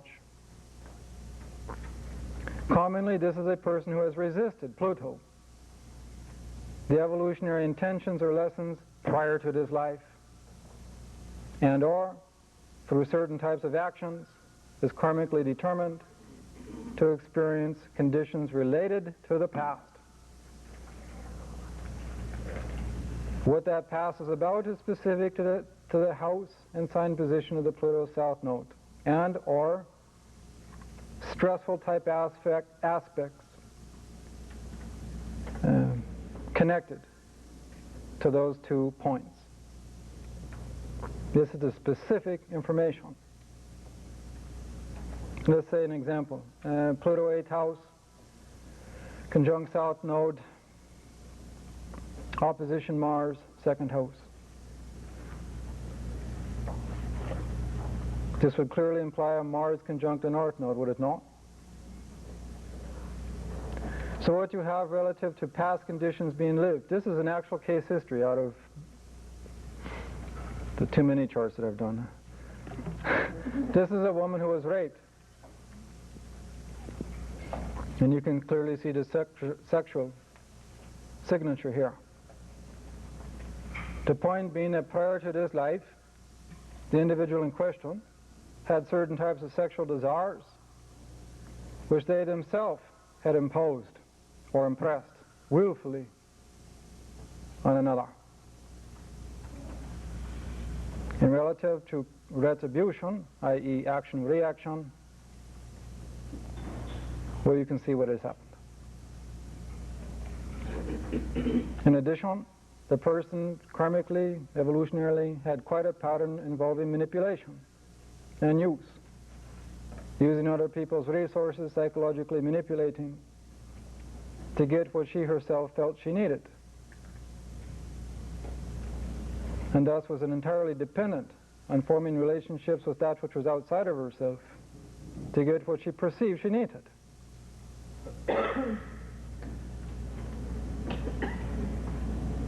The North Node and the 2nd house archetype, one is self-reliance, self-sufficiency, self-effort, self-dependency. So what do you imagine happened every time she tried to form any kind of meaningful relationship with anybody? And thus thrown in on herself time after time. Because she had abused power prior to this life, she was unable to obtain any kind of egocentric power in this life. Any effort she made to actualize any kind of life form, work, career, with that motive in place, i.e. the need for power and recognition, blocked. Thus enforcing a reformulation of her basic personal values, 2nd house, and so on. You see the case here. The second condition is one where the soul can be in a situation of karmic evolutionary fruition, meaning that the efforts that they have made prior to this life have been total, the motives have been pure, they have developed that which the South Node by sign house implies so much, so well, that it's in a fruition state, a mature state, a fully developed state, that is born with them at birth, in which they are meant to share or disseminate in some way with other people, or life itself. It's an inherent power. And thus it's effortless to develop. No blocks. The doors are wide open.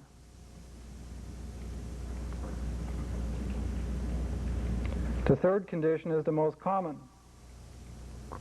To have elements of both the first two in place. Elements of blockage, elements of reliving, and elements of fruition. And when you look at the birth chart of itself, you don't know who is who. You have to do the traditional astrology thing, which is to observe and to correlate. The essence of astrology is correlation and observation. This is why it can be such a pure science, because it's observing actual phenomena and correlating the observation to the planetary pattern taking place at the point of the observation. It just becomes a matter of putting 2 plus 2.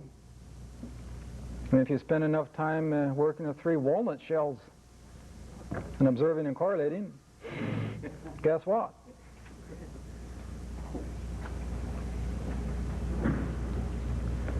Also, you can have Pluto conjunct North Node.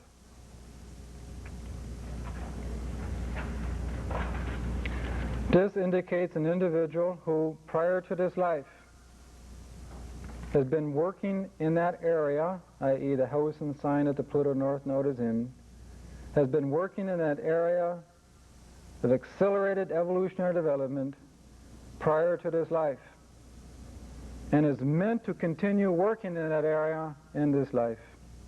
All things get funneled through that Pluto North Node symbol.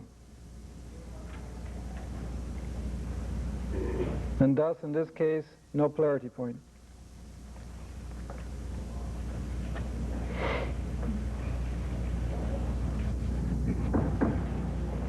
Perhaps the most difficult situation is when you find Pluto and or a planet square the nodal axis.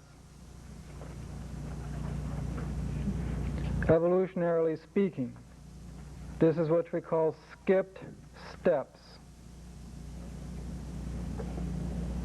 Meaning the person has been alternating their essential orientation to life between the north and south node without fully developing either one of them. Meaning anytime the heat got too hot, the person would avoid or run away from into the other mode of operation, and thus flip-flopping back and forth. The trigger for this kind of pattern is normally some sort of emotional and or psychological self-confrontation, in which deeper aspects of their emotions or their psychology are being asked to come out or be confronted or looked at. Once that occurs, it's like a flashpoint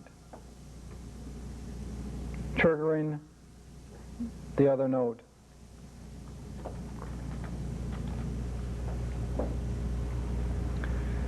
It can also correlate to people who have not totally completed something that they should have completed prior to this life. An example would be, you know, this transsexual Christine Jurgensen. Here you have a case of a 10th house Pluto in Cancer. Right away you have a paradox. Cancer Capricorn. With the south and north nodes, yes, in Cancer Capricorn.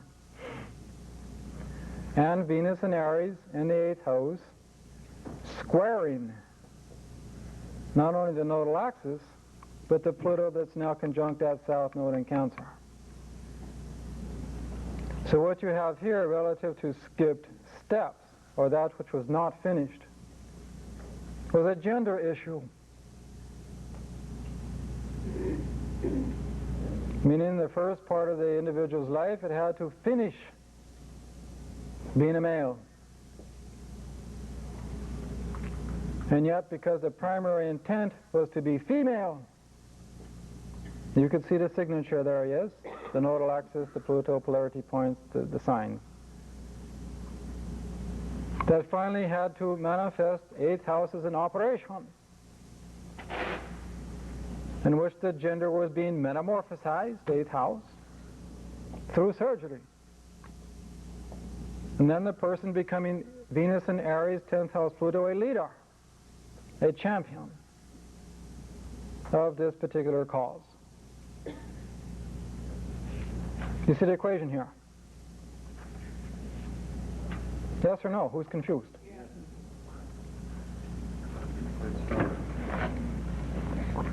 In other words, there's yet another phenomena. How is it explained?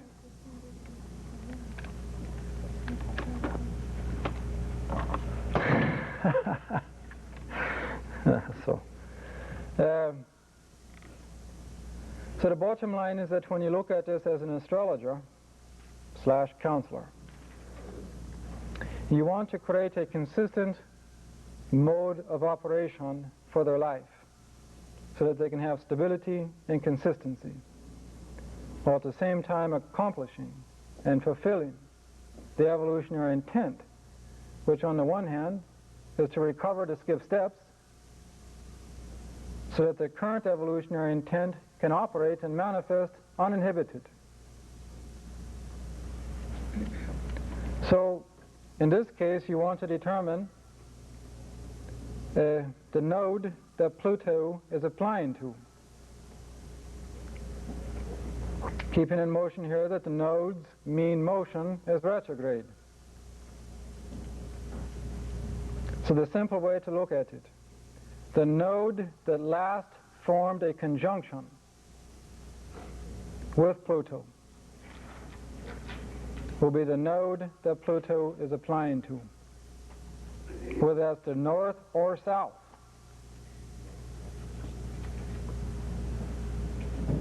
That becomes the area, house, sign, to be consistently developed, orientated to, the foundation. So that the polarity point of Pluto, the experiences correlating with the north node by house and sign, they're going to be developed, no doubt. And yet the point of reference, the point, the place to come from, so to speak, will be the south, the node that Pluto applies to.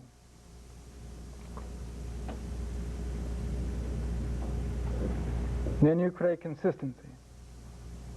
Are you considering Pluto's motion relative to a static node? In the chart, if you're applying Pluto to a node, is the node point static and the Pluto motion applying? A birth moment is a frozen moment in time. Is that how you're... Yes, sure. It's a snapshot in time.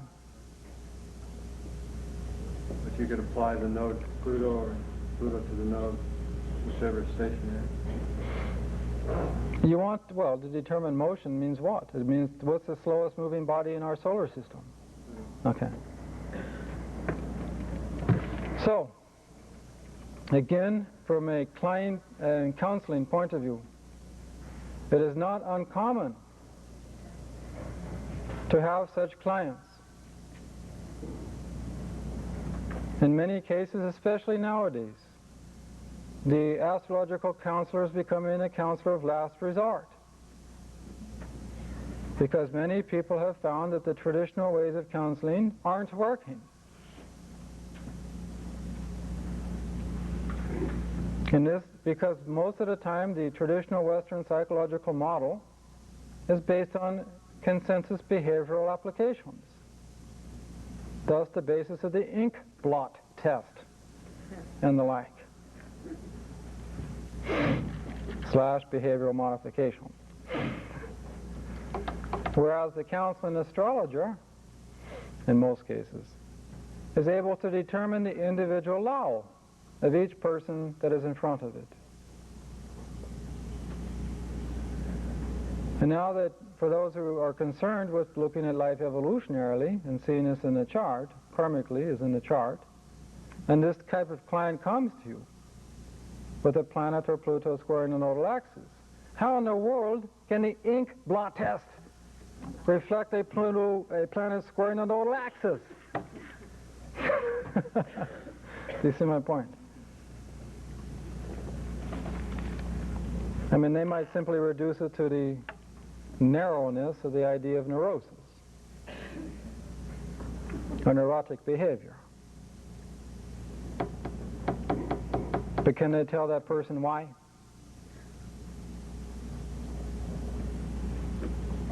No. We have drugs for this now, right? To control the extremes. So, just point clear to you. You can also measure how much an individual is attempting to accomplish in any life, i.e. how much work, what rate of evolution are they responding to.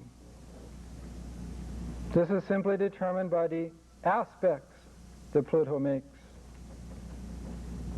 to other planetary bodies. This in effect determines the evolutionary pace. I think most of us would agree that there would probably be an observational difference between an individual who has Pluto relatively less aspected to planets than one perhaps who had Pluto aspecting everything. Not only in terms of their life experience, but the very nature of the energy that they reflect within themselves. Yes or no?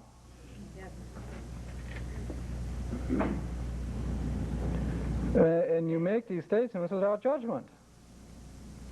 It's neither here better or worse for this one to have more aspects than this one. For those that really get into the evolutionary nature of aspects, you can also determine at what stage of evolution any two archetypical dynamics are. For an example, if I have, let's say, Pluto 5 degree Leo,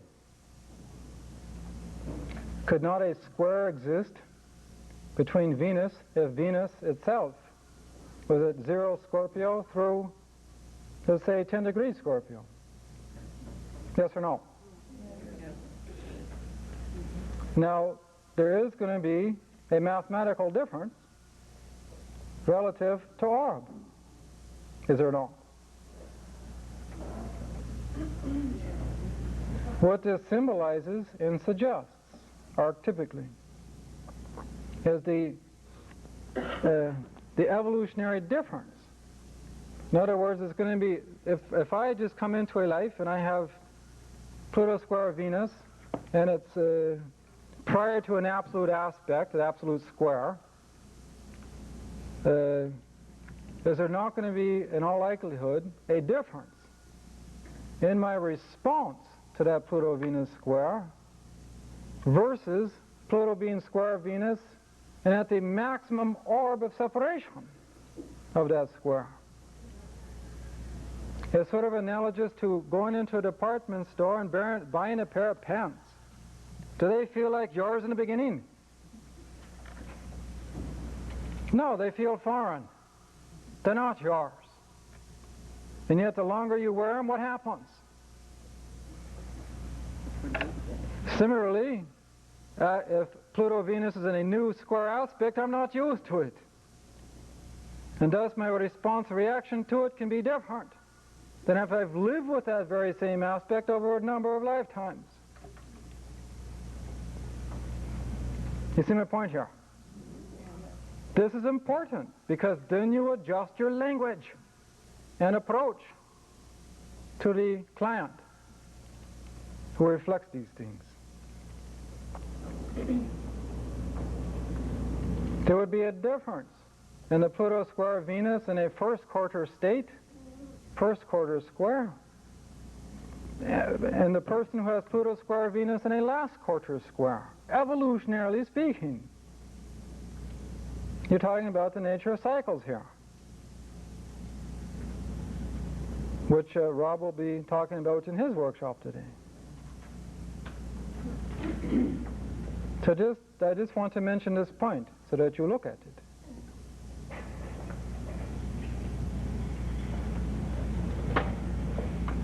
You also have to account for the phenomena of Pluto retrograde. Clearly, Pluto is retrograde about half the year in any year.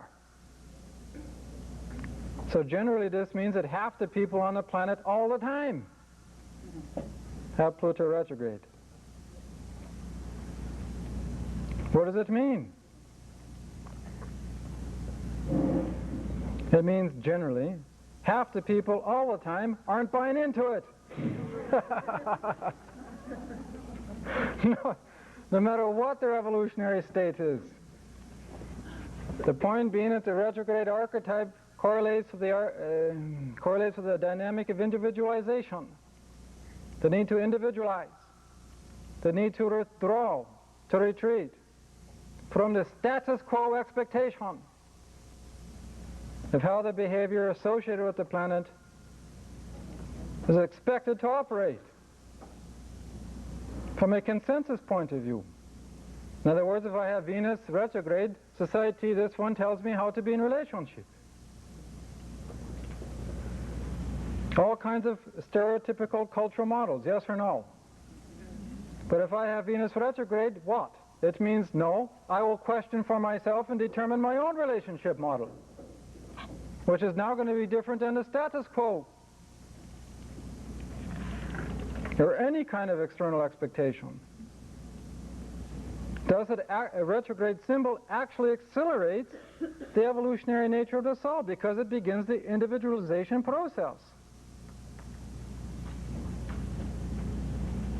So if I have Pluto retrograde, is it not suggestive of the groupings of souls who are retreating or rebelling or in some way questioning the status quo of whatever, and thus allows the human species to evolve?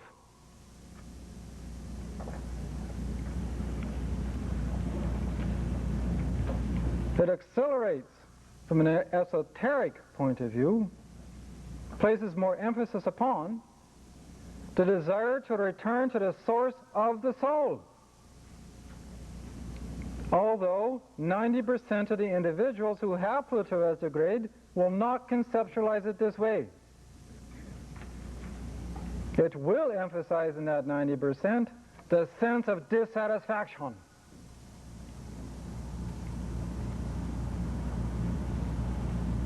And there's that sense of dissatisfaction that correlates to the questioning that goes on. The need to do things differently. You see this point here? Yes. That's why, when you look at it collectively, the collective soul, when Pluto goes retrograde, it gives us actually an opportunity to not only reflect upon that which has come prior to its going retrograde, I'll give you an example in a minute, but also allows you to adjust your response to that which has come before, so that when it goes direct, that response will be more perfectly aligned with the intent in the first place. Let me give you an example. The north and south, well, how many are familiar with Jondro's work, Edward Jondro? This is a work that I would suggest many of you check out. He was dealing with what he called geodetic equivalence, wherein the celestial positions of the planets could correlate to the terrestrial longitude-latitude lines of Earth. So, an example. The United States, its south and north nodes, of course, in Aquarius and Leo. The degree of the north node in Leo for the U.S. correlates longitudinally, is that how you say it? to Hiroshima.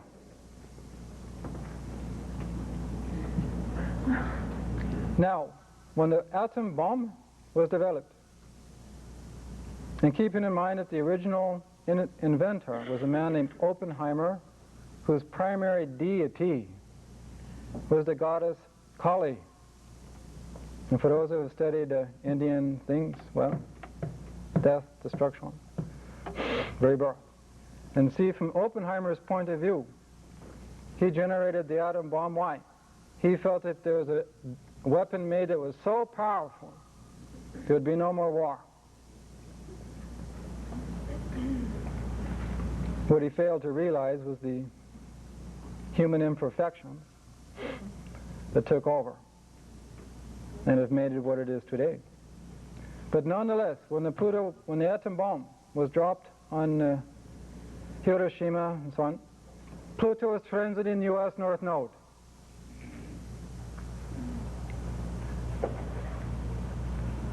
Is this coincidence or synchronicity?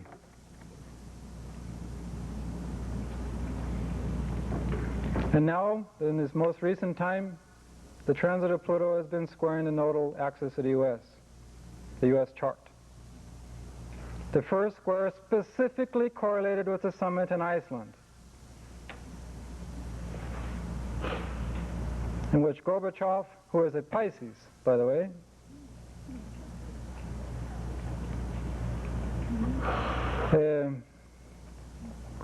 how many are aware that he's just been poisoned? Within his own country, somebody's trying to kill this man. He's just had massive food poisoning. He was on vacation, ate some food. He's okay. But this means that somebody within his own structure, as they did with Kennedy, killed him, tried to kill him, because they're trying to advocate peace, and they're trying to defuse the military-industrial complex. But anyway, Iceland correlated with this Pluto transit, the U.S. And what was the message there? Absolute disarmament. So my point is that relative to the first Pluto conjunction, the U.S. North Node, through time, becoming a square to that nodal axis. What does it mean? It means at that point in time that the world, the U.S., the USSR, have an opportunity to eliminate Pluto, be away, get rid of this insanity called nuclear weapons, which of course most of you know Pluto correlates with fission, or the nucleus of anything, / atom bomb, neutron bomb and all this. And look at the message there. And the South Node was in Aquarius, is in Aquarius, the unexpected message. You see my point here? And didn't they describe it somewhat this way? Unexpected? Nobody was anticipating? Catching Reagan again, yet with his pants down. / unprepared. Is he ever? We'll leave these jokes aside now. But then Pluto goes retrograde, you see my point? Because what was the initial reaction? Everybody freaks out, we can't do this, and all the things that these types of consciousness do. Threat to NATO and all these claims. Asking Reagan to eliminate the delusion of Star Wars. I mean, this is an aside here. Reagan, South Node, Scorpio, 12th house. Is this not a perfect symbol for Star Wars? Think about it. Space-based defense. And doesn't Reagan himself claim this to be his greatest dream? The ultimate insurance? Are these not descriptive of South Node and Scorpio in 12th house? Yes or no?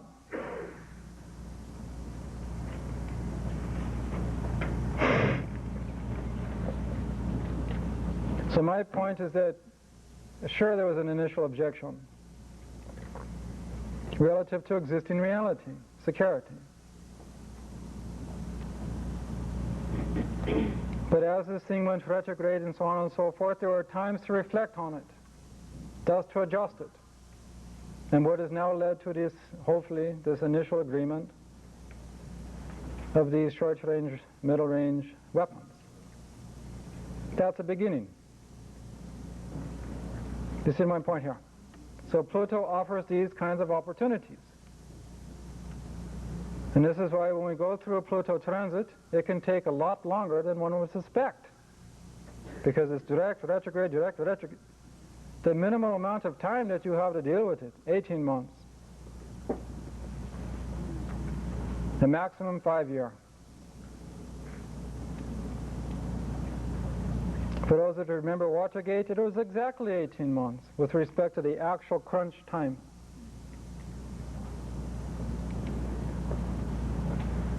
And that correlated with Pluto transit on Nixon's south node. Again, coincidence, synchronicity. And in Nixon's case, his south node is in Libra, so he took down all of his yes men with him. All those Libra alter egos. The Ehrlichmans, the Haldermans.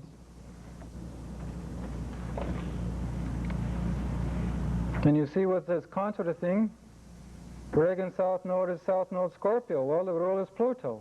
In Reagan's case, that Pluto is in the 7th house. Does this not describe Nancy?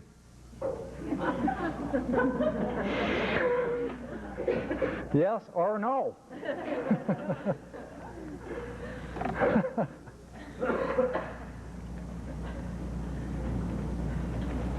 So, are these points clear? Now, when we go through,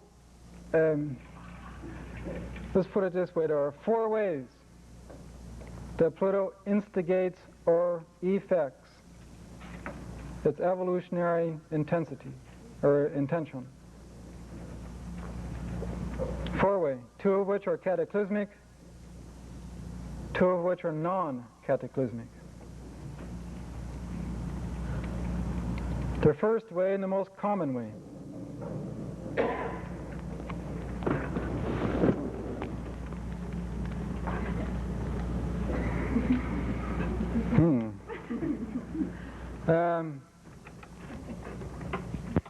Is to form a relationship with something that symbolizes to you that which you think you need, which at that point in time you do not currently have. And by forming a relationship to it, a Plutonian osmosis takes place in which you become that which you have formed the relationship to, thus metamorphosizing. Could you repeat that, please? Huh? Oh, the question is, would we repeat that? The most common way for Pluto to effect its evolutionary intentions is to form a relationship to something. An example would be astrology. To something that you think that you need, which at that point in time you don't feel you have. You form a relationship, Plutonian osmosis takes place, metamorphosis. There was a point in time in this life in which you became interested in astrology. All of you. And all of you formed a relationship to astrology, yes or no? Yeah. And as you immersed yourself in your studies, did you not notice an osmosing taking place? Yes or no? Yeah. Did this not then add to you what you were not before? Yeah. Did this not generate some sort of metamorphosis? This is a non-cataclysmic way of doing it. So from a layman's point of view, you are what you think you are? Or you become what you think you can become? At an egocentric level, you are what your experiences create. Okay. If I study astrology, I become an astrologer. Another most common way to do this type of evolution is to form a relationship with the lover.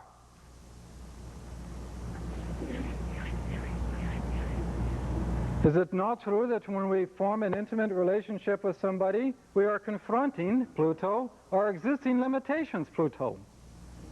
Yes or no? And as we decide to commit, Pluto, to a particular person, is this not implying some sort of Pluto merging? Yes or no? Through the merging, are we not osmosing? We osmose them to us and vice versa.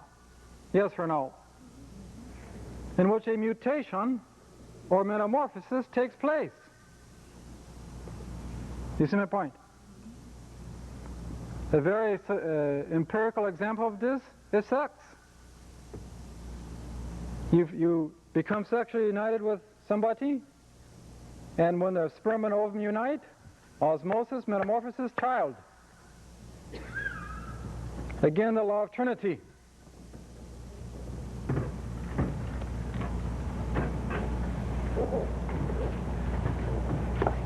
This is, in fact, from a esoteric point of view / karmic point of view, one of the greatest arguments for not being sexually promiscuous.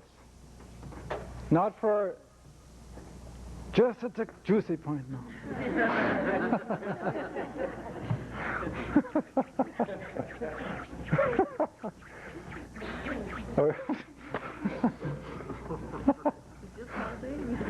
Yeah, I guess. Because you see, Pluto correlates with the RNA DNA structure, the genetic code, from a purely anatomical point of view. So when we are sexual with somebody, the sexual fluids are exchanged, are they not? Through osmosis, we take on or become the karmic signature, evolutionary signature of that which we sexually united with, and vice versa. And thus we can alter our own life path in some way.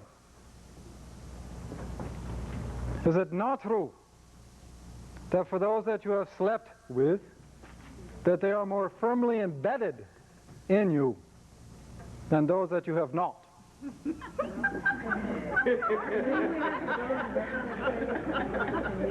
Is this not true? Sort of. What's that say? No.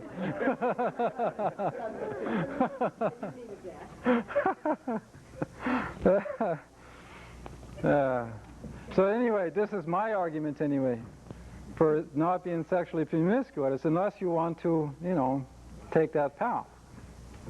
This has nothing to do with all these moral claims of, you know, that all the fundamentalists are now making with respect to the age signatures and all the rest of it. The fact is that Pluto and Scorpio in the 8th house all correlate with the phenomena of viruses and bacteria. They are just forms of life. And as you come into the Scorpio time, Pluto, Scorpio, you have mutation. So what is mutating? Forms of life called viruses and bacteria. They are directly mutating in response to when Pluto was in Virgo, i.e., when all the super vaccines and all these high-powered drugs were made. These are forms of life. They're trying to sustain themselves, as any form of life does. And thus they mutate and become these types of bacteria and viruses that, as when they originally manifest, create problem. And so now it's called AIDS.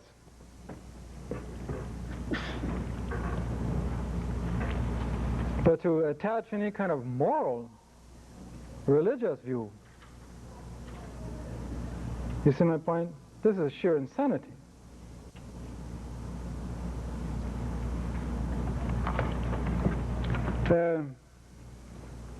Anyway, this is one of the ways that Pluto affects, i.e. the form relationship. And the point here is that, you can form a relationship to anything to effect metamorphosis of existing limitations. It can be studying astrology. It can be studying the stock market. It can be forming a relationship.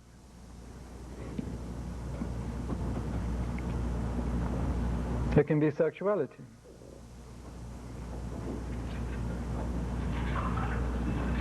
The point being that the highest evolutionary form of sexual expression, which is a Plutonian issue, is not just base primary sexual expression that, let's say, Betty Crocker and Marlboro Man do,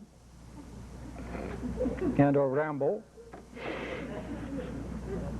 No, the English word from the East is called Tantra, in which the actual energy exchange is rerouted up the spine. Pluto. Pluto correlates with the spine. Pluto correlates with Kundalini. To reroute it, not to dissipate it externally. And this simply involves certain ancient/timeless. Just because something's ancient doesn't mean it's outworn its time, because replace ancient in certain cases with timeless or eternal. It allows, once the routing is reversed, a mutation in consciousness. The point being that when Kundalini, are you interested in these things? I feel like I'm rambling here.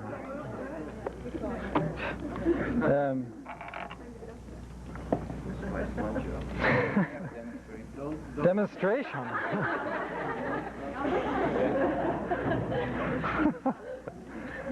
When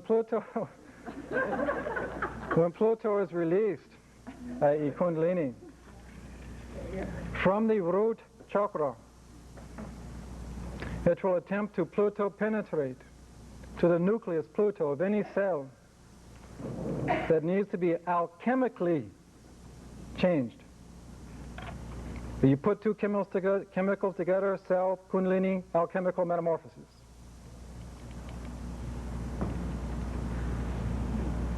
That will actually change the nature of not only your entire cellular structure, but the consciousness that inhabits that structure.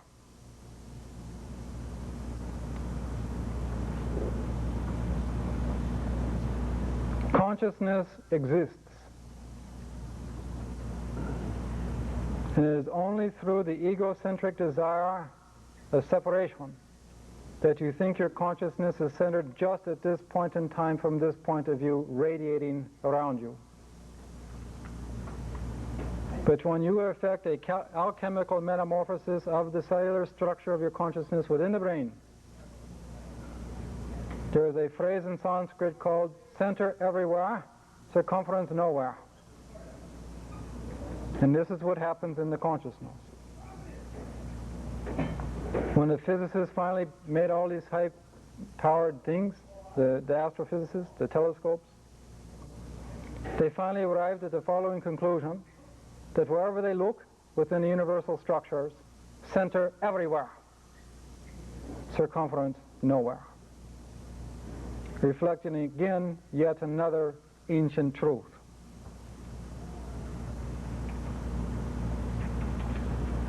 For those that have been studying chakra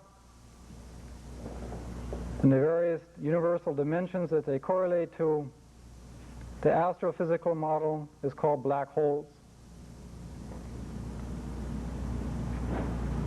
If you are talking with a physicist, ask them to explain to you the nature of a black hole. They can sort of vaguely describe it as, I think I heard one guy describe it as violations of physical laws making space operate in a strange way. Something like this. Which is really saying they don't know what the hell it is. You can ask them to try to describe magnetism, they'll have a hard time. Exactly. That's something they know, they can see all kinds of proofs and describe what it does, but what is it? Sure.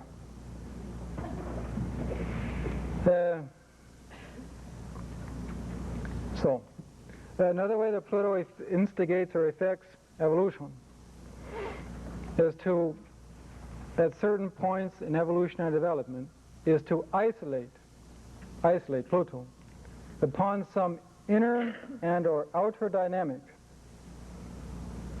that is generating a sense, increasing sense of stagnation and non-growth. The initial state of consciousness when this happens is aware that it is stagnating, not aware of the cause. Again, the interface between, in quotes, consciousness, unconscious. Because the individual at this evolutionary point, the soul, intends to change, it simply can lead into a progressive withdrawal or isolation from their immediate and existing reality. The consciousness, the psychology, the soul is trying to become aware of the cause. Thus the isolation and increasing immobility. The maximum state of this condition equals catatonia. Again, a phenomena. How is this explained? A classic case of this one, the great German philosopher Nietzsche. How many have studied Nietzsche's philosophy? Most of you are aware that the last days of his life was spent in a catatonic state. Astrologically, Nietzsche, 4th house Pluto, South Node in Virgo in 9th house. Here you see a classic example of initiating a new philosophic cycle involving romantic philosophies that had a new cosmological model of existence. In his time, his philosophy was not accepted.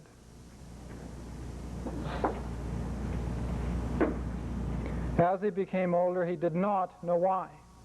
He felt persecuted, criticized, attacked, misunderstood. Virgo, which of itself progressively degenerated into emotional isolation, retreat, and withdrawal. He didn't know why. In addition, because of the gender switch that is implied here, he did not sleep with his first woman until he was in the mid-50s. The very first woman that he slept with, he got syphilis. South Node in Virgo, a disease. Which obviously contributed, because there was no treatment then, to this catatonic withdrawal.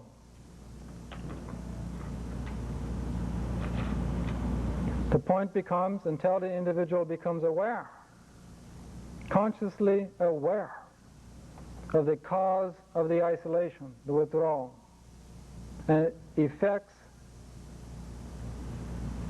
corrective strategies, allowing for the new growth to take place.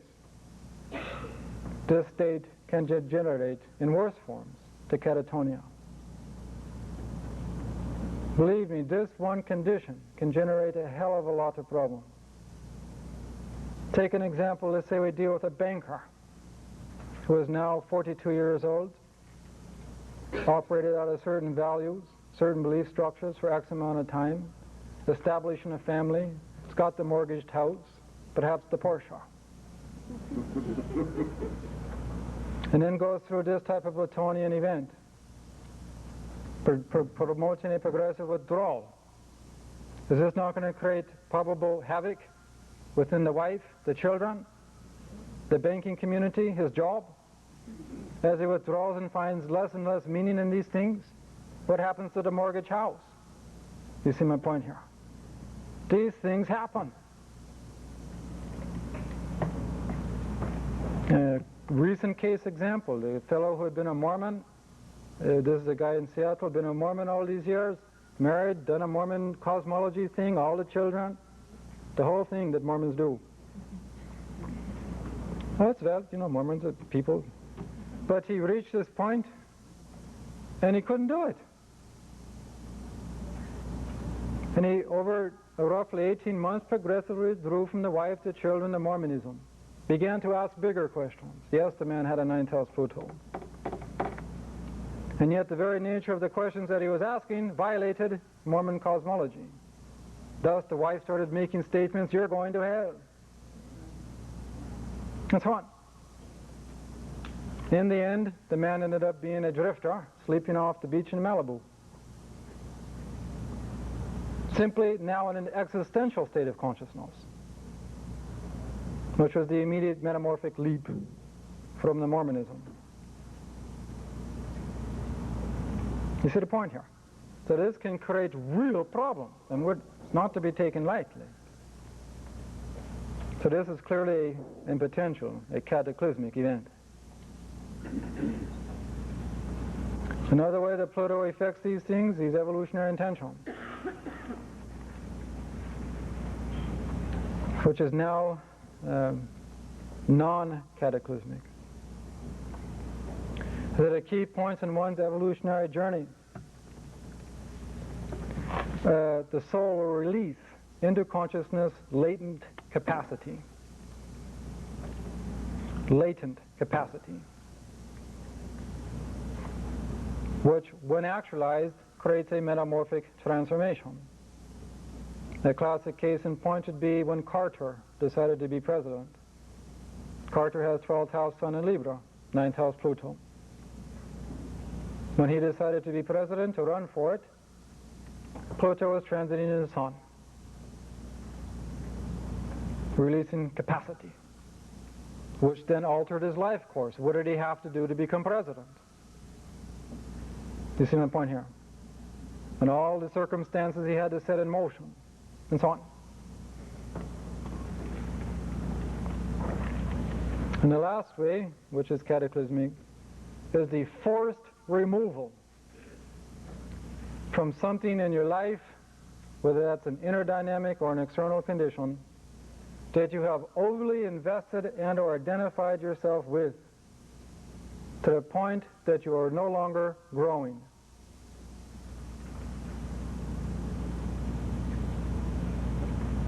And again, the case of Watergate. And this is simply now removed in one way or another. Wherein lies the origin, because all of us over time have experienced this condition, not just, it doesn't have to be limited to this life. This is the origin. This particular situation is the origin of the Plutonian fear of loss and the Plutonian fear of abandonment,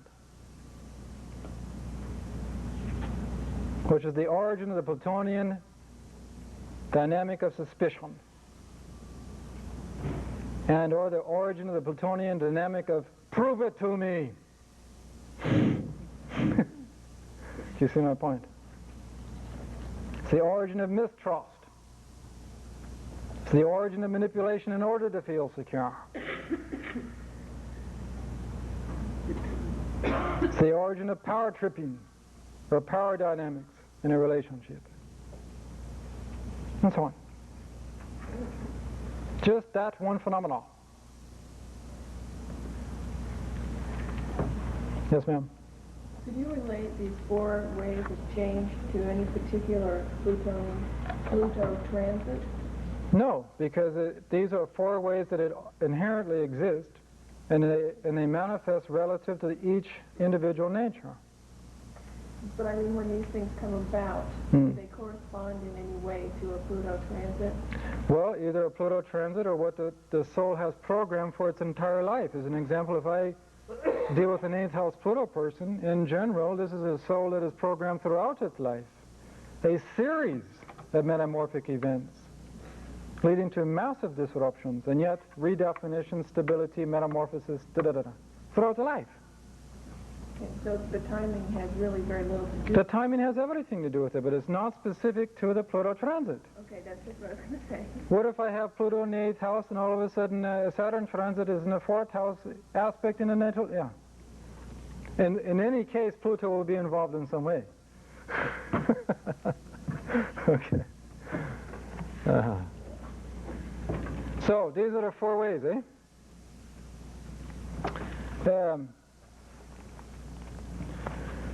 Now you have to, when you look at the transiting Pluto, what you read is the transiting needs or intentions of the soul.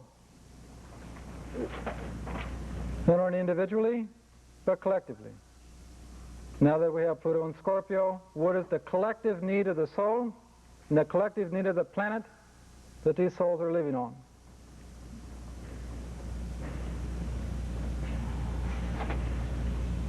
This is a very dynamic time.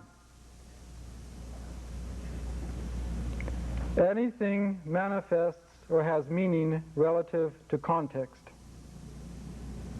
The existing context of our times in U.S. is a capitalistic economic structure within a democratic and/or freedom of right type of political system.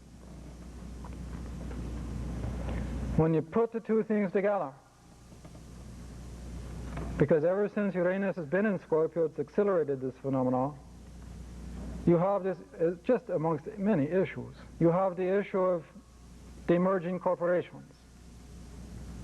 And again, another example of osmosis leading to greater things, in quotes. But it's now that you have Neptune in Capricorn, you have this phenomena of multinational corporations based on merging. Now, in the political structure that gives such people / corporations, they are in essence, believe it or not, people, the right to do this. My question becomes, with respect to Pluto and Scorpio, what happens if the existing phenomena of these multinational corporations continues to buy up the economic infrastructures of local communities and/or countries, and you remove local power to make decisions reflecting the reality of their situation? What happens? What happens when you continue to have an overinflation of the stock market? Stocks being printed just like paper money, not reflecting actual corporate reality, but to make more money. You see my point? And so on. The point that I want to make, because I'm not going to go into a political route, is that the polarity point of Scorpio is Taurus. And that one of the archetypes of Taurus is the instinct to survive within the species. This is why it correlates with the procreational instinct, Taurus does. So, relative to collective choices, Scorpio, that the collective souls make is not, in the end, survival issues on the line.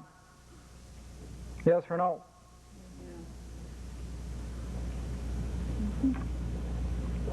Not only the survival of people, but the planet itself.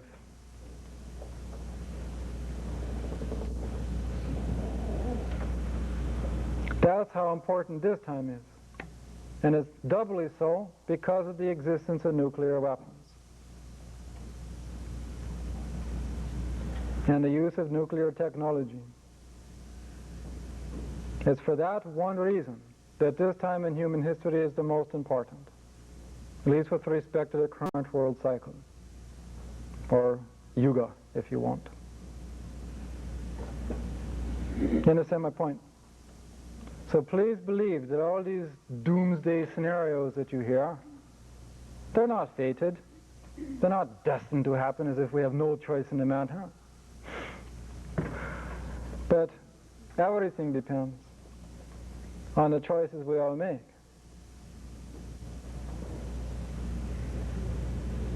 This is why this next conjunction we have, Saturn-Uranus, next year, is so important. Because it happens to take place in the center of galaxy. So does this not suggest that the political leaders that we opt to elect, ought they not to be a centrist type of person? One who can incorporate all views? Or should we elect yet another extremist, whose vision is unity and sameness, the delusion of Neptune and Capricorn, versus the enlightened unity and diversity? You understand my point?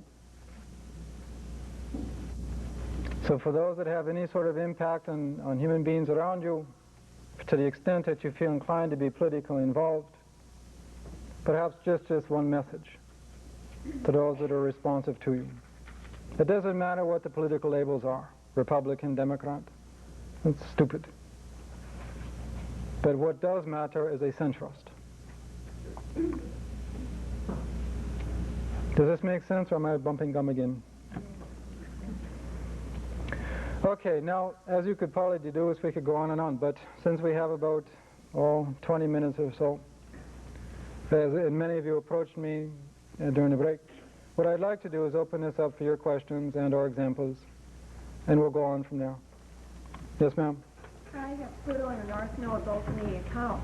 How does that axis work one place to the second? Yeah, Pluto conjunct the North Node in the 8th? They're not conjunct, but they're both in the, is that just the same as you were talking about, as if they were conjunct? Yes, because keep in mind you can have two kinds of conjunctions. You can have a new phase conjunction. Oh, the question was. She has Pluto in the 8th house. North Node's there, but they're not conjunct. So what does it mean? Keep in mind that you can have two kinds of conjunctions. You can have a new phase conjunction or a balsamic. So right away you want to determine, is this node moving towards Pluto and or away? You see my point? That's the first thing you determine, because that determines how you interpret the meaning of that south node. What it means is that if the North Node is moving towards the Pluto, that means that you're progressively moving towards this area of concentration, 8th house, through which your entire life will be funneled, and that it's becoming closer like this. You see my point? Whereas if that North Node is moving away, it means you've already done that, and that you've become too limited in so doing, and that time is over, and that you're moving away from this. You see my point? And now beginning to reopen from that base of power into brand new experiences.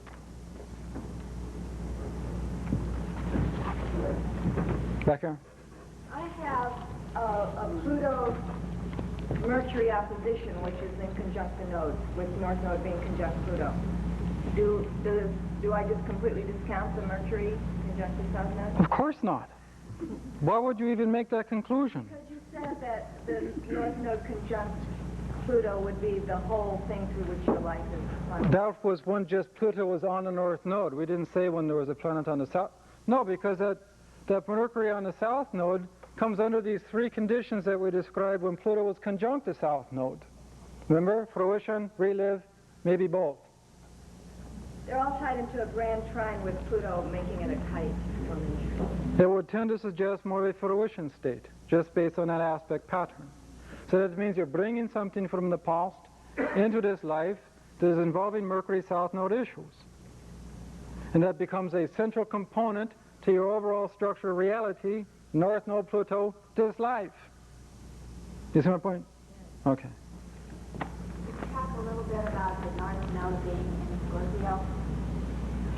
Talk a little bit about Mercury, no, North Node being in Scorpio. What do you want to know?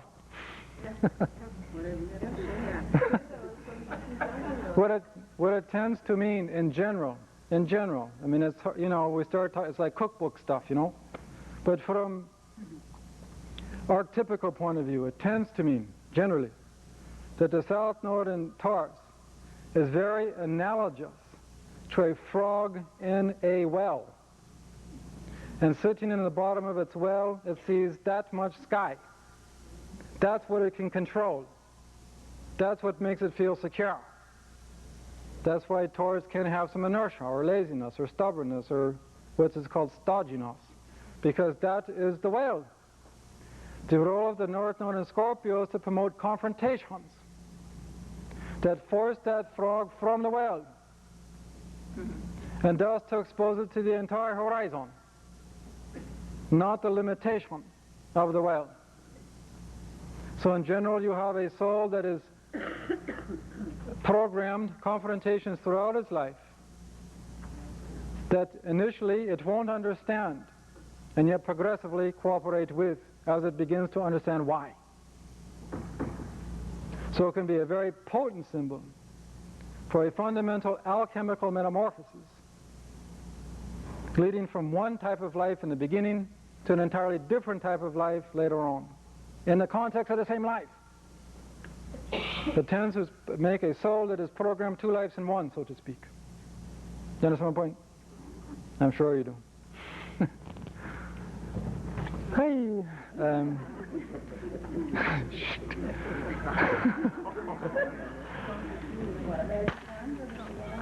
Back here.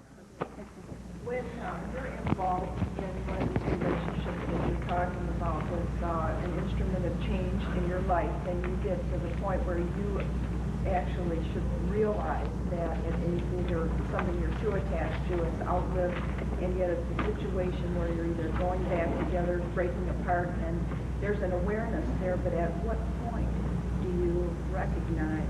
What point can you say, make the break, I've had enough, I've made my changes? When you perceive that no, oh, repeat that? You gotta be kidding. Well,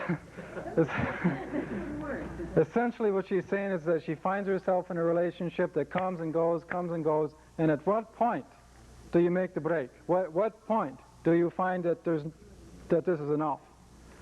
Is that the fair way to? And the answer is when you perceive that no more growth is possible, period. And that then correlates with a natural, as contrasted with arbitrary, parting of the ways. Yes? Okay, Pluto conjunct the node in a 12th house opposed Jupiter. The question is Pluto North Node, 12th house opposed Jupiter South Node? With Jupiter in Capricorn. With the node. Yeah. What would it have to be? What you have there is just within those symbols, eh?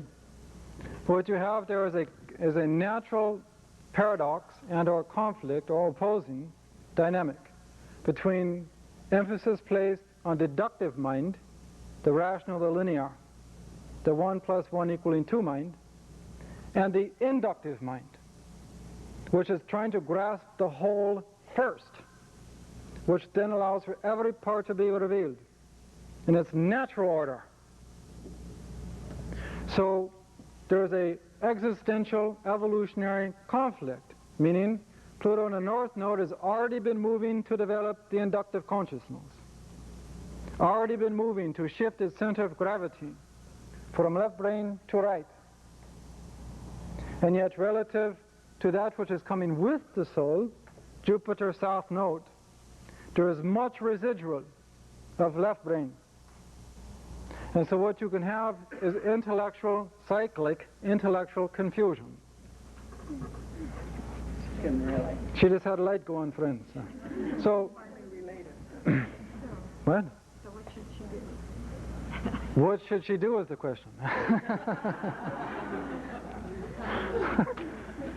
Is to meditate.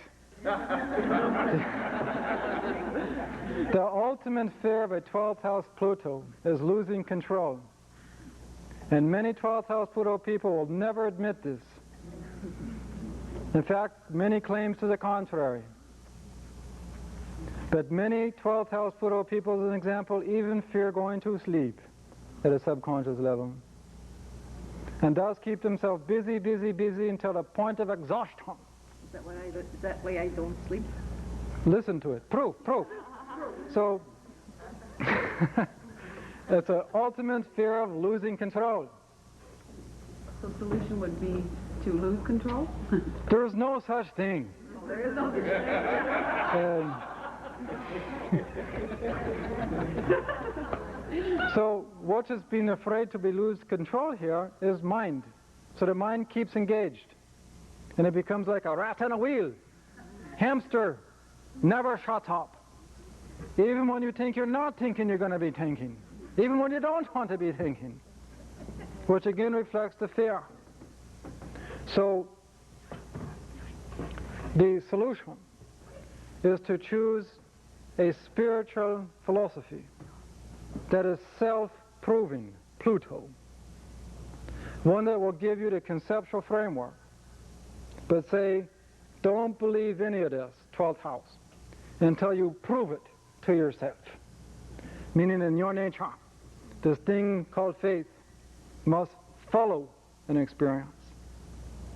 The only faith you should take into an experience of this kind is that the techniques, 6th house, relative to the system, Jupiter, of your choice, Pluto, just might work.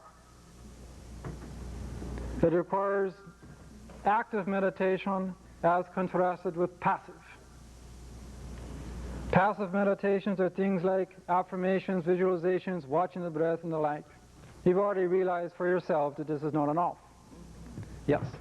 So, active meditation is fundamentally different. The nature of the finite mind, 6th house, is nothing but breath, 12th house.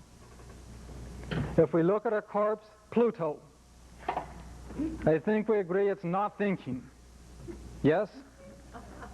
And if we operate on the brain, Pluto, 6th house, 12th house, we don't find consciousness thought, and yet it exists. So active meditation by its very nature seeks to shallow the breath and then stop it.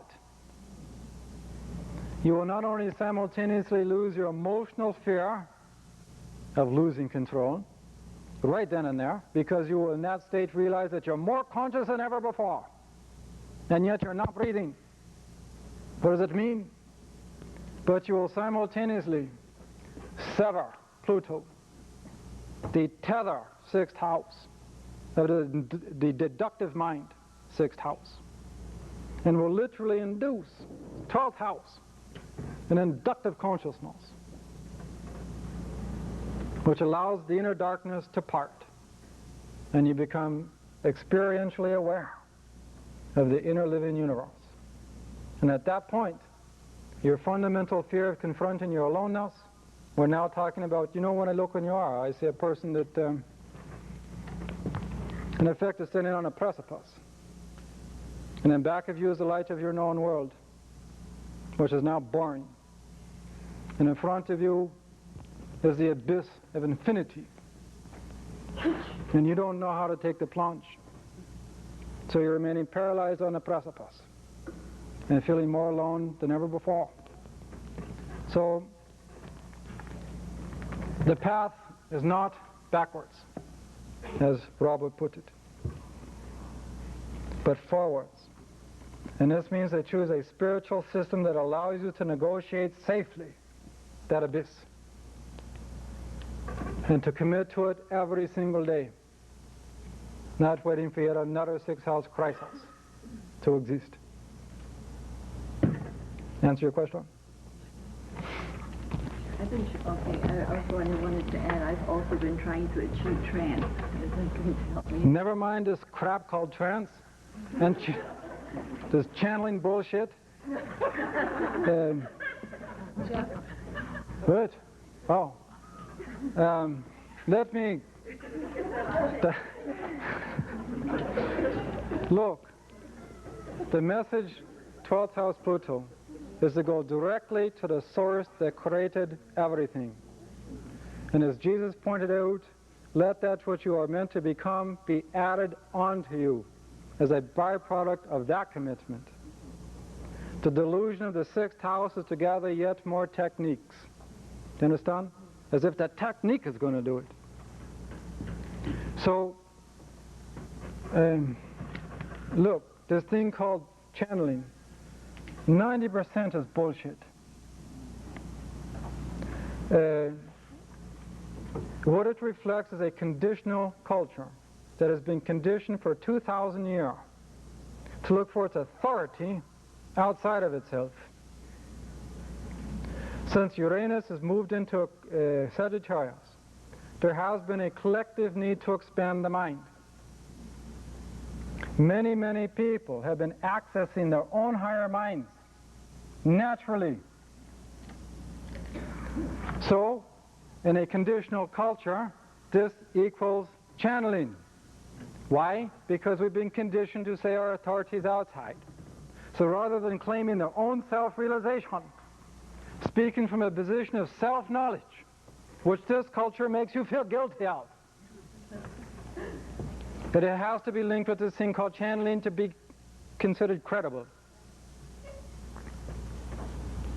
It's not that the thing called channeling isn't real, but it's rare. When a person truly is channeling, in quotes, a la Jane Roberts, which was true, the soul of the person is displaced. An osmosis between the higher soul and the soul takes place, Pluto. The person begins to report truths that they themselves as an egocentric entity could never realize. The heart rate changes, the pigmentation changes, the pupils in the eyes dilate, the breathing rate change, and they die early. Because it's like putting 10,000 watts through a 10-watt bulb. Boom! Now, given this case, how many real channelers do you know? And why is it that all this one's channeled message contract or conflicts this channeled message? That's history repeating itself. The cycle that we're now in was on the planet when Jesus was born. It existed when Protestant Reformation manifested. In Jesus' time, it was called false prophets. So that when the real Messiah manifested, he was judged against the current backdrop or background or context. Do you see my point? In our times, the false prophet is the channeler.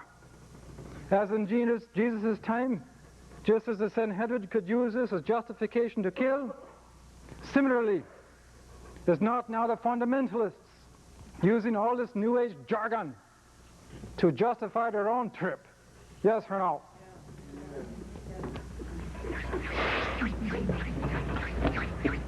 Thank you for coming.